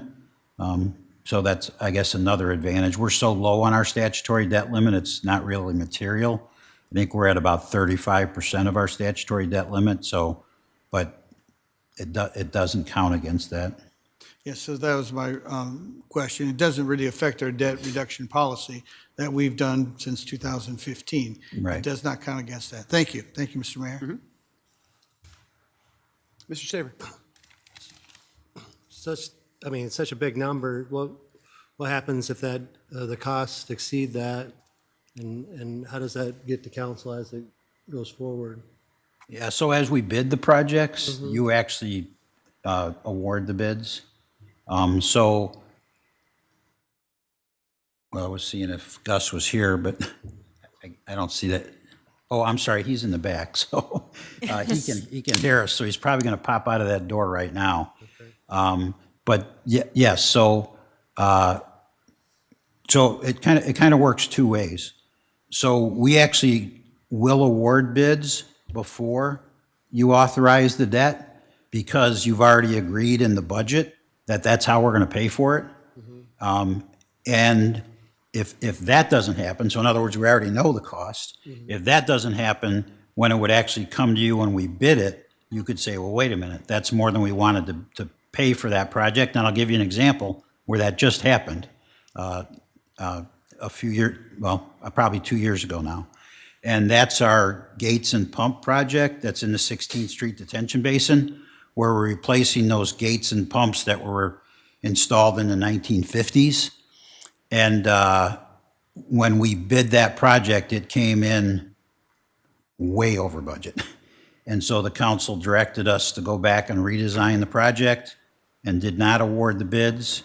And we did redesign the project and rebid the project, got additional grant funding and city funding, and then the council did award the bid. So you don't have to award the bid if you feel that the project, once it gets bid, is more than you wanted to pay for the project.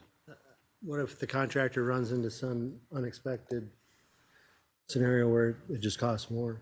Oh, that definitely can happen, and quite frankly, it does happen. Fortunately for us, it's not been gross over budgets, except, I'll give you an example of that. Now, almost 20 years ago, when we reconstructed our, what we called then our sewer plant, we now call our Water and Resource Recovery Center. There was a situation that during the construction project, in the, what we call the trickling filters, which you just had your tours out there, so maybe you saw them, but they have these giant arms, and in the center of the arms is the mechanism that makes them go around. Well, in the old days, those mechanisms were packed with mercury. That's how they were lubricated. So, and they're big. So, I mean, there's a lot of mercury in there. So we had an arrangement with the contractor that there was going to be a certain day that the contractor was going to lift those off as part of the reconstruction project, and all these experts were going to be there to make sure nothing went wrong. And somehow, you know, it was all litigated, so I won't relitigate it, but somehow the contractor removed them earlier in the week, or let's say this, attempted to remove them, and the mercury spilled. And so that cost millions of dollars to clean up that mercury, and there was a settlement, I guess is the best way to put it, between the contractor and the city and the designers and everybody involved. But yeah, so in the middle of the project, a huge unexpected cost, and you know, we have an obligation to finish the project and pay the bills, so we just had to reallocate funds from other projects and things like that, because it had to happen. But that can happen. So is there, I guess, a procedure that the public becomes aware of that, or is that just? Oh, I mean, it was all very public. It was a massive lawsuit, and yeah, everybody was very aware of it. Oh, I'm sorry. Gus is here, so I don't know if anybody had any questions for Gus specifically about this project? Is this pretty straightforward project in terms of not expecting any huge mercury spills?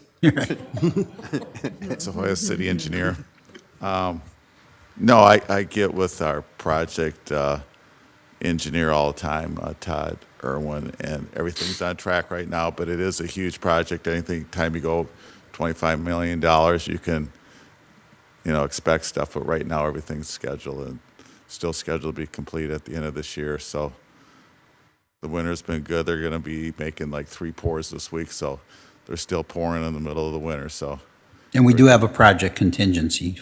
Yes, we do. So it's usually 10% or so. Oh, okay. So everything's going okay so far. Sounds good. Here's the wood. I'll knock on the wood. All right. Any other questions? All right. Thank you. Thank you, Gus. All right. Motion here is to receive and file and adopt the resolution. Adrian, would you call the roll, please? Resnick. Aye. Sprank. Aye. Roussel. Aye. Staver. Aye. Wethel. Aye. Kavanaugh. Aye. Leindecker. Aye. Motion passes 7-0. Action item 7 is ordinance updates following state first Paglii. Mr. Mayor, Ms. Roussel.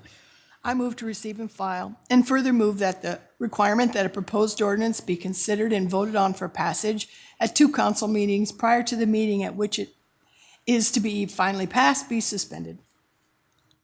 Second? Motion by Roussel, second by Resnick. Mike, am I coming to you for this one? Yes. Okay. Thank you. Assistant City Attorney Jason Lehman is recommending City Council adopt the updates to Ordinance Section 141 and 142 to add provisions allowing for the assessment of court costs on dismissed cases.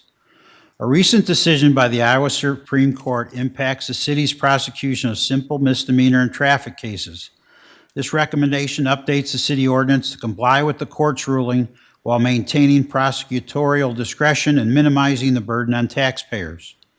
On January 9, 2026, the court ruled that district courts lack statutory authority to assess court costs against defendants in criminal or traffic cases when those cases are dismissed. The Supreme Court decision directly affects the city's prosecution of traffic offenses and simple misdemeanors. Plea agreements regarding those offenses have been common practice throughout the state, including in cases prosecuted by the City of Dubuque, as well as those prosecuted by Dubuque County. A common plea agreement would require the defendant to complete a defensive driving course through a certified provider in exchange for dismissal of the citation at the defendant's cost.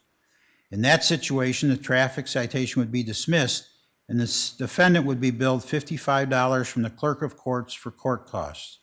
As the law currently stands, the city would have to pay those court costs. I concur with the recommendation and respectfully request mayor and city council approval. Thank you, Mike. Questions or discussion do we have? Ms. Russell? I just wanted to add that it certainly makes sense to update our city ordinance to comply with the court's ruling and certainly to minimize the burden on our taxpayers.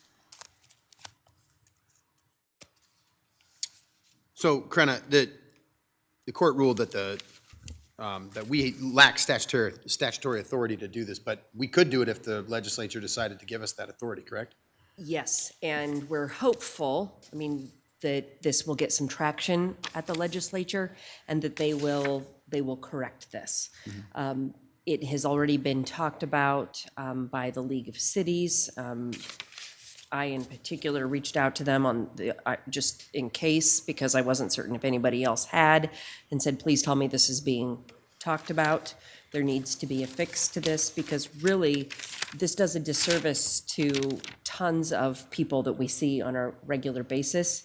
We let people take that defensive driving course once every 6 years as an opportunity to keep both their driving record clean, but it also helps them with their insurance as well.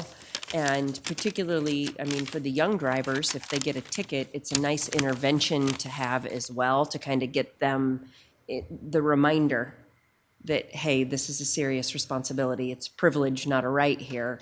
And we can kind of get them back on the right path. So we definitely want to maintain this, and we're really hoping for a legislative fix. All right, well, thank you very much for that information. Okay. See no other questions or discussion. Motion here is to receive and file, waive the 3 readings. Adrian, would you call the roll, please? Resnick. Aye. Sprank. Aye. Roussel. Aye. Staver. Aye. Wethel. Aye. Kavanaugh. Aye. Lyon-Decker. Aye. Motion passes 7-0. Mr. Mayor, Ms. Russell? I move final consideration and passage of the ordinance. Second? Got a motion by Russell, second by Resnick. Adrian, would you call the roll, please? Resnick. Aye. Sprank. Aye. Roussel. Aye. Staver. Aye. Wethel. Aye. Kavanaugh. Aye. Lyon-Decker. Aye. That motion passes 7-0. Action item number 8 is mobile food vendor ordinance and related transient merchant amendments. Mr. Mayor, Ms. Russell? I move to receive and file, and further move that the requirement that a proposed ordinance be considered and voted on for passage at 2 council meetings prior to the meeting at which it is to be finally passed be suspended. Second by Sprank. Got a motion by Russell and a second by Sprank. Just a quick note, a question here, Krenna. When there's 2 ordinances at the same time, that doesn't change the language that the motion, that we need in the motion, right? Requirement that, Is. It needs to be plural for sure. so Ms. Russell, yeah, I move that. you don't have to say the whole thing again, but do you want to say Okay. ordinances instead of The ordinance? requirement that the proposed ordinances be considered. Yes, thank you. All right, thank you. That. And Mr. Sprank will second. Okay, thank you very much. Adrian, coming to you. Thank you. City staff established a mobile food vendor agreement and permit application process in 2019, requiring mobile food vendors operating on public property to obtain a mobile food vendor license. Mobile food units, commonly known as food trucks, push carts, or temporary stands, fall under the definition of mobile food vendors.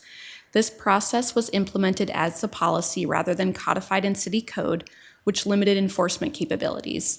Concerns raised by the police department about enforcement prompted renewed discussions on codifying it. While enforcement issues with current mobile food vendors have been minimal, staff recognize the need to be proactive by codifying clear procedures to ensure staff can effectively address any future violations. Over several months, staff reviewed the existing permit application process and other Iowa City codes to determine which provisions to retain and what new elements to add. This review provided a strong foundation for drafting the ordinance, which introduces additional regulations to enhance public safety, accessibility, and operational standards, while granting vendors new privileges such as an appeal process and expanded operational hours. It is worth noting that codifying mobile food vendor requirements is standard practice among many Iowa cities. Key updates in the ordinance include all mobile food vendors operating within city limits, whether on public or private property, must obtain a permit. The previous policy only required those operating on public property to obtain a permit. Adds exemptions including activities such as grilling by permanent food establishments on their premises, bake sales, concession stands, and fundraising events by youth groups, operations by nonprofits, churches, schools, permitted special events, and permitted farmers markets. Expands grounds for license denial to include failure to maintain a valid city or state food service license and repeated violations not corrected within required timeframes. Establishes an appeal process that aligns with the city clerk's office procedures for most other licenses and permits. Modifies vendor operations from 6:30 a.m. to 10 p.m. Sunday through Thursday and until midnight on Fridays and Saturdays. Previously, vendors could only operate until 10 p.m. daily, but we extended weekend hours to align with the city's noise ordinance. Prohibits mobile food vendors from selling alcoholic beverages. The previous policy indicated that vendors could sell alcoholic beverages as part of a permitted special event, but permitted special events are exempt from mobile food vendor requirements under this ordinance. Removes vague site-specific restrictions and clarifies that vendors must not obstruct public rights-of-way or city property. City staff may require immediate relocation if these conditions are violated. Indicates that allowing a mobile food unit on private property makes the property owner responsible for compliance with performance standards, pedestrian safety, and emergency access. Noncompliance may result in enforcement actions and penalties. After finalizing the ordinance, staff shared it with all known mobile food vendors operating within city limits, including those not currently licensed. No feedback was received. As part of the process of adopting the mobile food vendor ordinance, staff also updated Title IV, Chapter 5, Article B on transient merchants to clarify that licensed mobile food vendors are exempt from transient merchant requirements.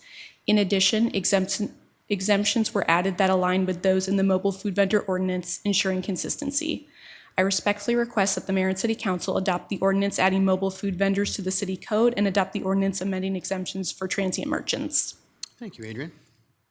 What questions or discussion do we have? Mr. Resnick. Thank you, and that all sounds good. I hear from citizens sometimes that, especially those who own brick and mortar stores, that they understand that these are conveniences for event goers. These mobile stands, but is the fee level roughly? Does it roughly compensate? I don't know what the fees are, and maybe they're sliding, but roughly compensate for not paying what brick and mortar costs are.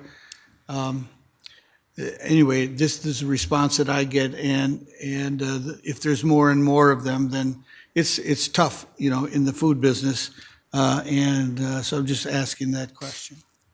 Sure.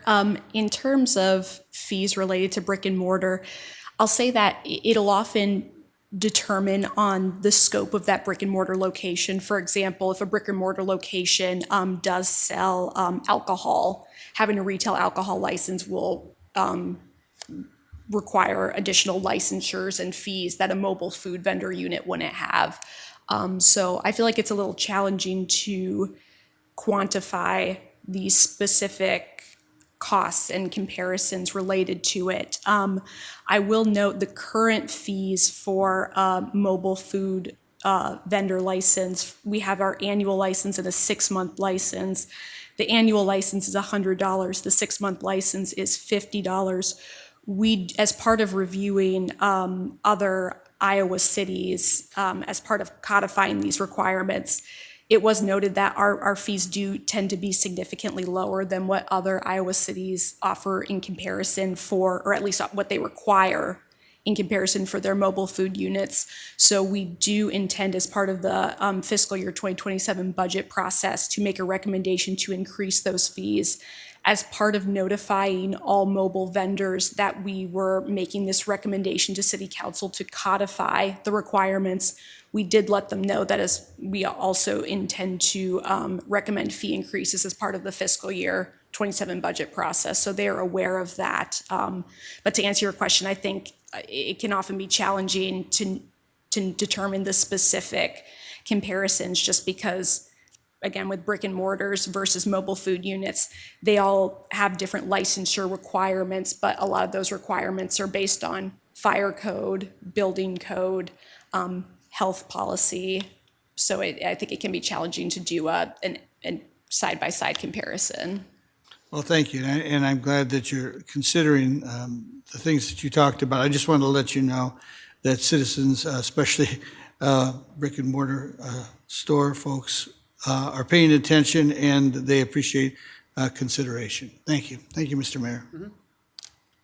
I guess I would say, I think on the food licensing for brick and mortar, it's pretty straightforward. It's a sliding scale based on your annual sales. So, I mean, as a side-by-side comparison, I think if you're at the top tier in a brick and mortar, it's about $500 for food.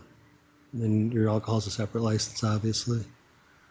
But my question would be, so I'm a little, on this prohibits selling of alcoholic beverages with the mobile food vendors. Am I understanding this right? Unless they're at a special permitted event, then they can sell alcohol or no? That is correct. However, any state code provisions would still apply. So in order to sell alcohol, you are required to get a state retail alcohol license. So, I mean, by us permitting that, that doesn't supersede any state requirements. So they would still be required to meet the state requirements and get an alcohol license. Can they do that? Is that possible for them to do or not? For a mobile vendor to do that, I think just based on discussions among staff, it was just our recommendation to not permit it for mobile vendor units unless it was part of a permitted special event. Okay, so I think for a liquor license, you have to get state and local approval so that they couldn't get one then, even if they were at a special event. They could never get a. So any mobile food vendor who is part of a permitted special event is exempt from these requirements outlined in the ordinance. So if you're a mobile food unit and you're part of an event that's occurring, we're not going to require or check that you have a mobile food vendor license as long as you're listed as a vendor as part of that event. And regardless of that, by that vendor wanting to sell alcohol, they are required to get a state license, which, as you mentioned, would require city review and approval in addition to state approval. Would the city be able to approve it based on, I guess, the language here that says that a mobile unit is prohibited from selling alcohol? So are you referring specifically to events or? Well, I'm saying, let's say I'm a food vendor and I want to get a liquor license for special events. I go to the state and ask them and I apply with you. Are you going to even consider the application? Because you kind of have language here that says it's prohibited. So we say it's prohibited unless you're operating as part of a special event. So yes, if you're a mobile food unit and you're not operating as part of a special event, then based on how the ordinance is currently written, that we would deny it. We would only approve it if it's part of a permitted special event. But they would have to get it in advance of the special event. Yep, that is correct. That is a current requirement of any special event that is going to sell alcohol. They have to get it in advance. Right. So my question, I guess, so they would get the liquor license prior to the special event? Yep, that's a requirement. Yes? Yep, that's currently a requirement. Yeah, the state would not permit you to sell alcohol at any premise without having prior authorization, regardless of if it's a special event or a brick or mortar location. Those same requirements apply. So the city would consider it with the understanding it would only be at special events or not? Correct. Okay. That's my only question. All right, other questions? Yeah, Mr. Londecker. So I do appreciate the thought process on being proactive with this ordinance and everything that goes along with it from that nature. I like the idea of expanding the timelines too, based on festivities and things that are happening, especially during our summer months. One thing that my question is I do think from a food truck standpoint and stuff we do with First Fridays around the parks and the food truck thing, it's a good thing to engage the community and get the community out. And in terms of just process, from what we do today to approve and get food trucks out and about to what we're going to, is there any additional time that's going to take or delays in that application process? None that we anticipate. The current process does require review from multiple city staff departments for compliance. And so by codifying this, we don't expect anything in that approval process to change. So I don't anticipate any delays to vendor operations when they apply. Okay, thanks. And I was just thinking from overall, just being open for business, right? I think these are good things for us to have as amenities, and so want to make sure that we're not impeding on that process. So, thank you. Mr. Sprank. Thank you, Mr. Mayor. Adrian, your memo says that you sent this out to all mobile food vendors operating within the city limits. How many was that?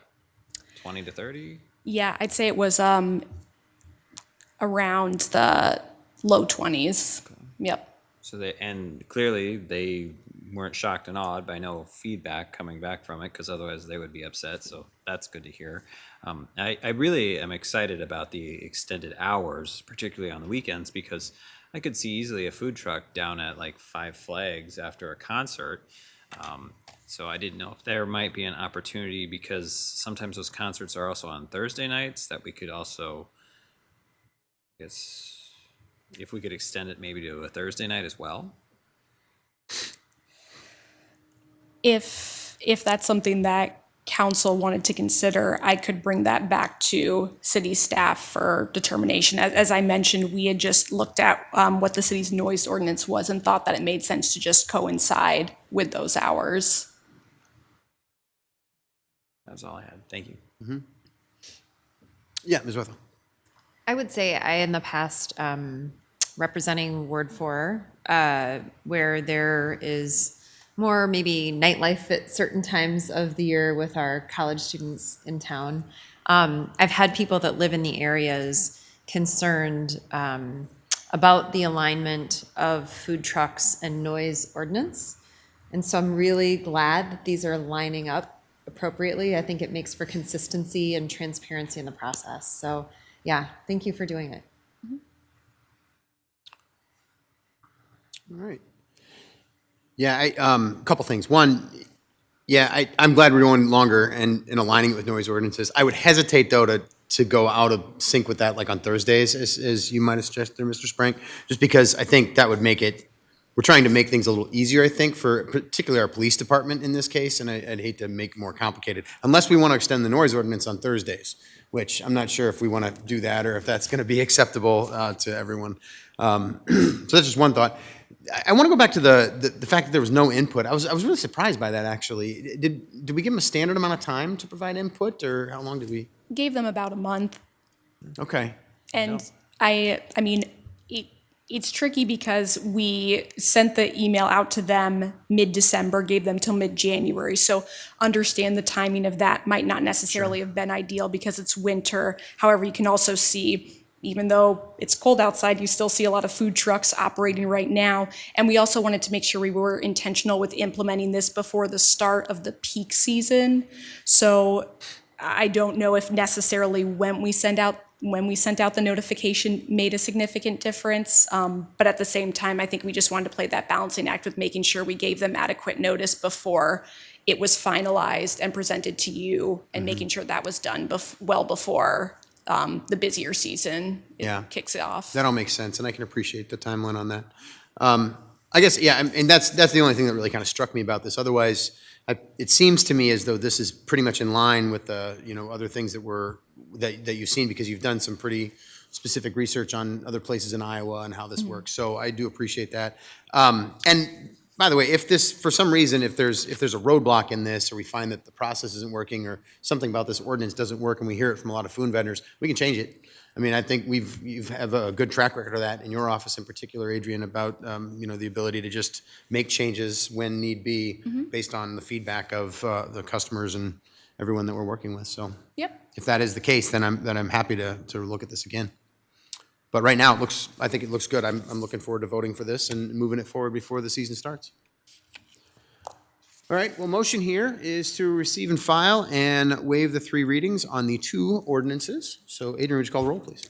Resnick. Aye. Sprank. Aye. Roussel. Aye. Staver. Aye. Wethel. Aye. Kavanaugh. Aye. Leindecker. Aye. That motion passes 7-0. Mr. Mayor, Ms. Roussel? I move final consideration and passage of the ordinances. Second by Sprank. Motion by Roussel, second by Sprank. Adrian, would you call the roll, please? Resnick. Aye. Sprank. Aye. Roussel. Aye. Staver. Aye. Wethel. Aye. Kavanaugh. Aye. Leindecker. Aye. That motion passes 7-0. Action item number 9 is Dubuque Housing Creation Projects Update Video. Mr. Mayor, Mr. Resnick? I move to receive and file and view the video. Second by Wethel. Motion by Resnick, second by Wethel. Felicia, you can roll the video, please.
All right. I appreciate that we keep seeing those videos and see the progress that's being made everywhere. So that's wonderful to see. All right. Motion there is to receive and file. Watch that. Adrian, would you call the roll, please? Resnick. Aye. Sprank. Aye. Roussel. Aye. Staver. Aye. Wethel. Aye. Kavanaugh. Aye. Leindecker. Aye. Motion passes 7-0. Next are council member reports. All right, everybody. It was one day shorter than usual, so yes. I'll start. On the 21st of January, I had my first meeting with Councilmember Resnick, who's a tenured member of the board of the Dubuque Metropolitan Area Solid Waste Agency. Just want to thank Councilmember Resnick, Supervisor Harley Potoff, as well as all of the staff of Dubuque Metropolitan Area Solid Waste Agency, but also Black Hills, and everyone to welcome me. I really am looking forward to that, and so I appreciate the appointment by my council colleagues. And then on the 22nd, I know Mayor Kavanaugh and I were able to attend the Dubuque Police Department Award recognition ceremony, and every year I am incredibly moved by the service that our police department offers, and the very just the tremendous sacrifice and care that our police officers give to our community. January 28th, I had my Dubuque County Early Childhood Board meeting. And then I think, as I've shared with council, there is potentially some transitioning happening actually quite quickly, and more quickly than anticipated. House Bill 623 is potentially moving out of committee this week, and that would change to a model of regionalization of services for Early Childhood Iowa, which also now would not only change the service model into districts, but it would also extend from early childhood only to family services, so serving children 19 and under. So we would not only be regionalizing services, including things like parents as teachers, VNA services to families, you name it, car seats, really important things we do locally with our partners to, I would be one of 10 members in District 7 of 14 counties, rather than having our services locally. So there's a tremendous change coming our way potentially this week if this bill moves forward out of committee. I am going this Friday to the first meeting of the ad hoc committee of 10 members to learn more about if and when this transitions out of committee, what that will look like for our community. And so I'll bring that information back, but I will be frank, it will tremendously change the services that we are able to deliver locally with our community partners. Thank you for that, Ms. Wethel. Mr. Resnick. Thank you very much. I want to highlight just a couple things, and that is Ms. Roussel and I, and maybe others, who visited the Habitat for Humanity, the 3 homes that we saw in the video. Let me speak up again in partnership for the partnerships that we have here, public, private, and they're doing a great job with those homes there, and I was very impressed with the how they turned out and the people that I talked to about what's going on and the quality of the build. I'm excited. I think it fits in the neighborhood very nicely. And so I'm excited about that. The second thing is I went to the First Citizen celebration with Perry Mason recently. And again, with citizens like that, with residents like that, looking out for each other, coming together. He helps with the veterans and so many other things and the fireworks. And he just, folks like that are just priceless for our community. And thank you to Mr. Mason, and thank you for the Telegraph Herald for sponsoring such a great event. Thank you, Mr. Mayor. Thank you. Ms. Roussel. Thank you. Yes, I did attend the Habitat for Humanity open house, and they are wonderful. And so I would like to encourage anyone who thinks they might be a possible candidate for a home to check out the Habitat for Humanity website and see if you might qualify. They are truly lovely. I also attended some board meetings for Dubuque Main Street and for HACAP. So thank you. All right, thank you. Mr. Sprank and then Mr. Warnaker. Thank you, Mr. Mayor. Yes, last time since we met, got involved with the Crescent Community Board, so I'm on that now. Worked with the DRA on a nomination committee. Visited also the wonderful new homes that Habitat for Humanity has built. Those are just really impressed with them. Really impressed with how tall the ceilings are in the basements. Just an odd thing, but also then I ended up when there was a public house open house for the new house that was built in my neighborhood that we funded at 2527 Washington Street. That was the house that we tore down, and then they built a brand new, nice, lovely home on it. So expecting that to be selling at some point. So, and then this week I've got a couple of neighborhood association meetings, and then Thursday I chartered a bus with a bunch of folks within a mobile homes association. So we'll be going down to Des Moines. We'll be stopping in Iowa City, picking up folks from there, and I hope to learn more what Johnson County's doing with their actions because they've got some good ideas. So I'll probably be sharing more about that in the future. So thank you. All right, thank you. Mr. Linebacker. Yeah, thank you. So I continue my orientation process around the various departments. So met with Water and Resource Recovery Department. Very fascinating all they do, and as mentioned with the issues they've historically had out there. But there's a lot going on there, so it's very interesting, and insightful, and helpful. And then also met with the HR department late last week, and so they've got some exciting initiatives and things that they're working on. So look forward to hearing about their progress when they share that. And then I had my kickoff or my orientation introduction meeting for Sister City Committee with Adrian. And so look forward to kind of being engaged in that front and seeing what we can get done on the sister cities. And I think there's some exciting ideas and around the table. So, Right. Thank you. All right. Nope. I guess I continue my orientation as well, meeting with many departments. I went to the annual DRA meeting in the new hotel. It was just pretty cool to see that. It's the first time I really saw that. Had my first Travel Dubuque meeting. Yeah, that's about it. All right.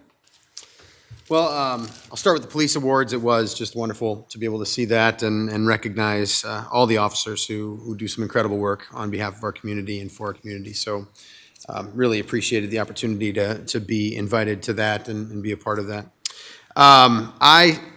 One other thing I'll talk about last week. Today I was invited to speak on a radio program on Iowa Public Radio called River to River. It's in the middle of the day. You might have heard of that here and there, but they specifically asked me to talk about the property tax reform proposals. And it sounds like they located me because of some things that were in the Telegraph Herald. So Telegraph Herald is being read statewide. We can be proud of that here in our community. But you know, it's an interesting discussion, this property tax discussion, and you know, of course, there's the point and counterpoint of what this is going to look like. I think for us, you know, and what I tried to stress, just so you know what I was trying to say here, is I want to be able to stress the need for partnership from our state government and how important that is for us and the residents that we all serve together, because our state legislature serves the same residents, and then also just stress the balance between keeping the tax pressure low, particularly for people and for residential property taxes, but also providing the services that we need to provide. I mean, that's what it comes down to. You know, the discussion sometimes veers off into this is local government's fault or local governments are spending out of control. What I argued is that that's not necessarily the case. It's I think that this is a matter of balance that we need to strike, and was happy to be able to talk about that, both as the mayor here in Dubuque, but then as the immediate past president from the Iowa League of Cities. So just a discussion that's ongoing. And then last week, I spent the week in Washington, D.C. with the U.S. Conference of Mayors. So this is an organization that I've been a part of ever since I became mayor. It was something that Mayor Buell was a part of for all of his years as mayor. It is a great group to be connected to as the city of Dubuque. There are mayors from all over the country, mayors that both identify with a party and mayors that don't. So you get this real bipartisan discussion that goes on there in a way that I think is unique. And then you also get a unique group of people that come and speak to us. So we hear from a lot. Whenever I'm in Washington, I make a concerted effort to visit with our congressional delegation or their staff, whoever might be there at the time. And I was able to visit each of the offices to speak to the staff of each of our congressional members and talk to them about things. I mentioned air service earlier, talked to them about major projects that are going on here, gave them some updates, let them got some guidance on some grants that might be coming up or community project funding that might be there. So these are all things that we'll talk about together and publicly, but did some of that important work while I was there. And then also just was a part of the discussions. I just want to give you a sense of the, I'll close with this. I just want to give you a sense of the sort of the tone in the room right now. And it was a challenging week. There were mayors from Minnesota there, and they had a lot to say about what's going on. But there are two big things that I think are the big themes, and I just want to say this is a statement of fact, so please take it that way. The one big theme was we do need our federal government to be our partner. We can't do this alone. We can't go it alone. So we're looking towards our federal government to work with us and be able to be a partner at the table and working with the residents who live here. That was a big theme that was followed. The other theme had very specifically to do with immigrations and custom enforcement. And there are major concerns countrywide in a bipartisan way about the things that we're seeing in Minnesota right now and in Minneapolis specifically. And in particular, what it means in the discussion of policing in general and how it's potentially setting back the work that's been done so much since 2020 and the trust that is being built by police departments. And I thought of that very personally, in particular our police department, who I think does an incredible job of building that trust. and hoping that we can continue to build that here, knowing that we are a community that does work together on things. So, but there is just grave concern across the board. So I just want to make sure that we recognize that, and something that I just wanted to make sure that I brought up. So with that said, we have a closed session this evening, so I'll entertain a motion here for that, please. Mr. Mayor, Ms. Wethel. I move to go into closed session in accordance with Chapter 21.51 Code of Iowa to discuss the purchase or sale of particular real estate where premature disclosure could be reasonably expected to increase the price that the governmental body would have to pay for that property. Second, Linedecker. I've got a motion by Wethel, a second from Linedecker. For the record, the attorney the city council will consult with on the issues to be discussed in closed session is City Attorney Crana Brumwell. Adrian, would you call the roll, please? Resnick. Aye. Sprank. Roussel. Aye. Staver.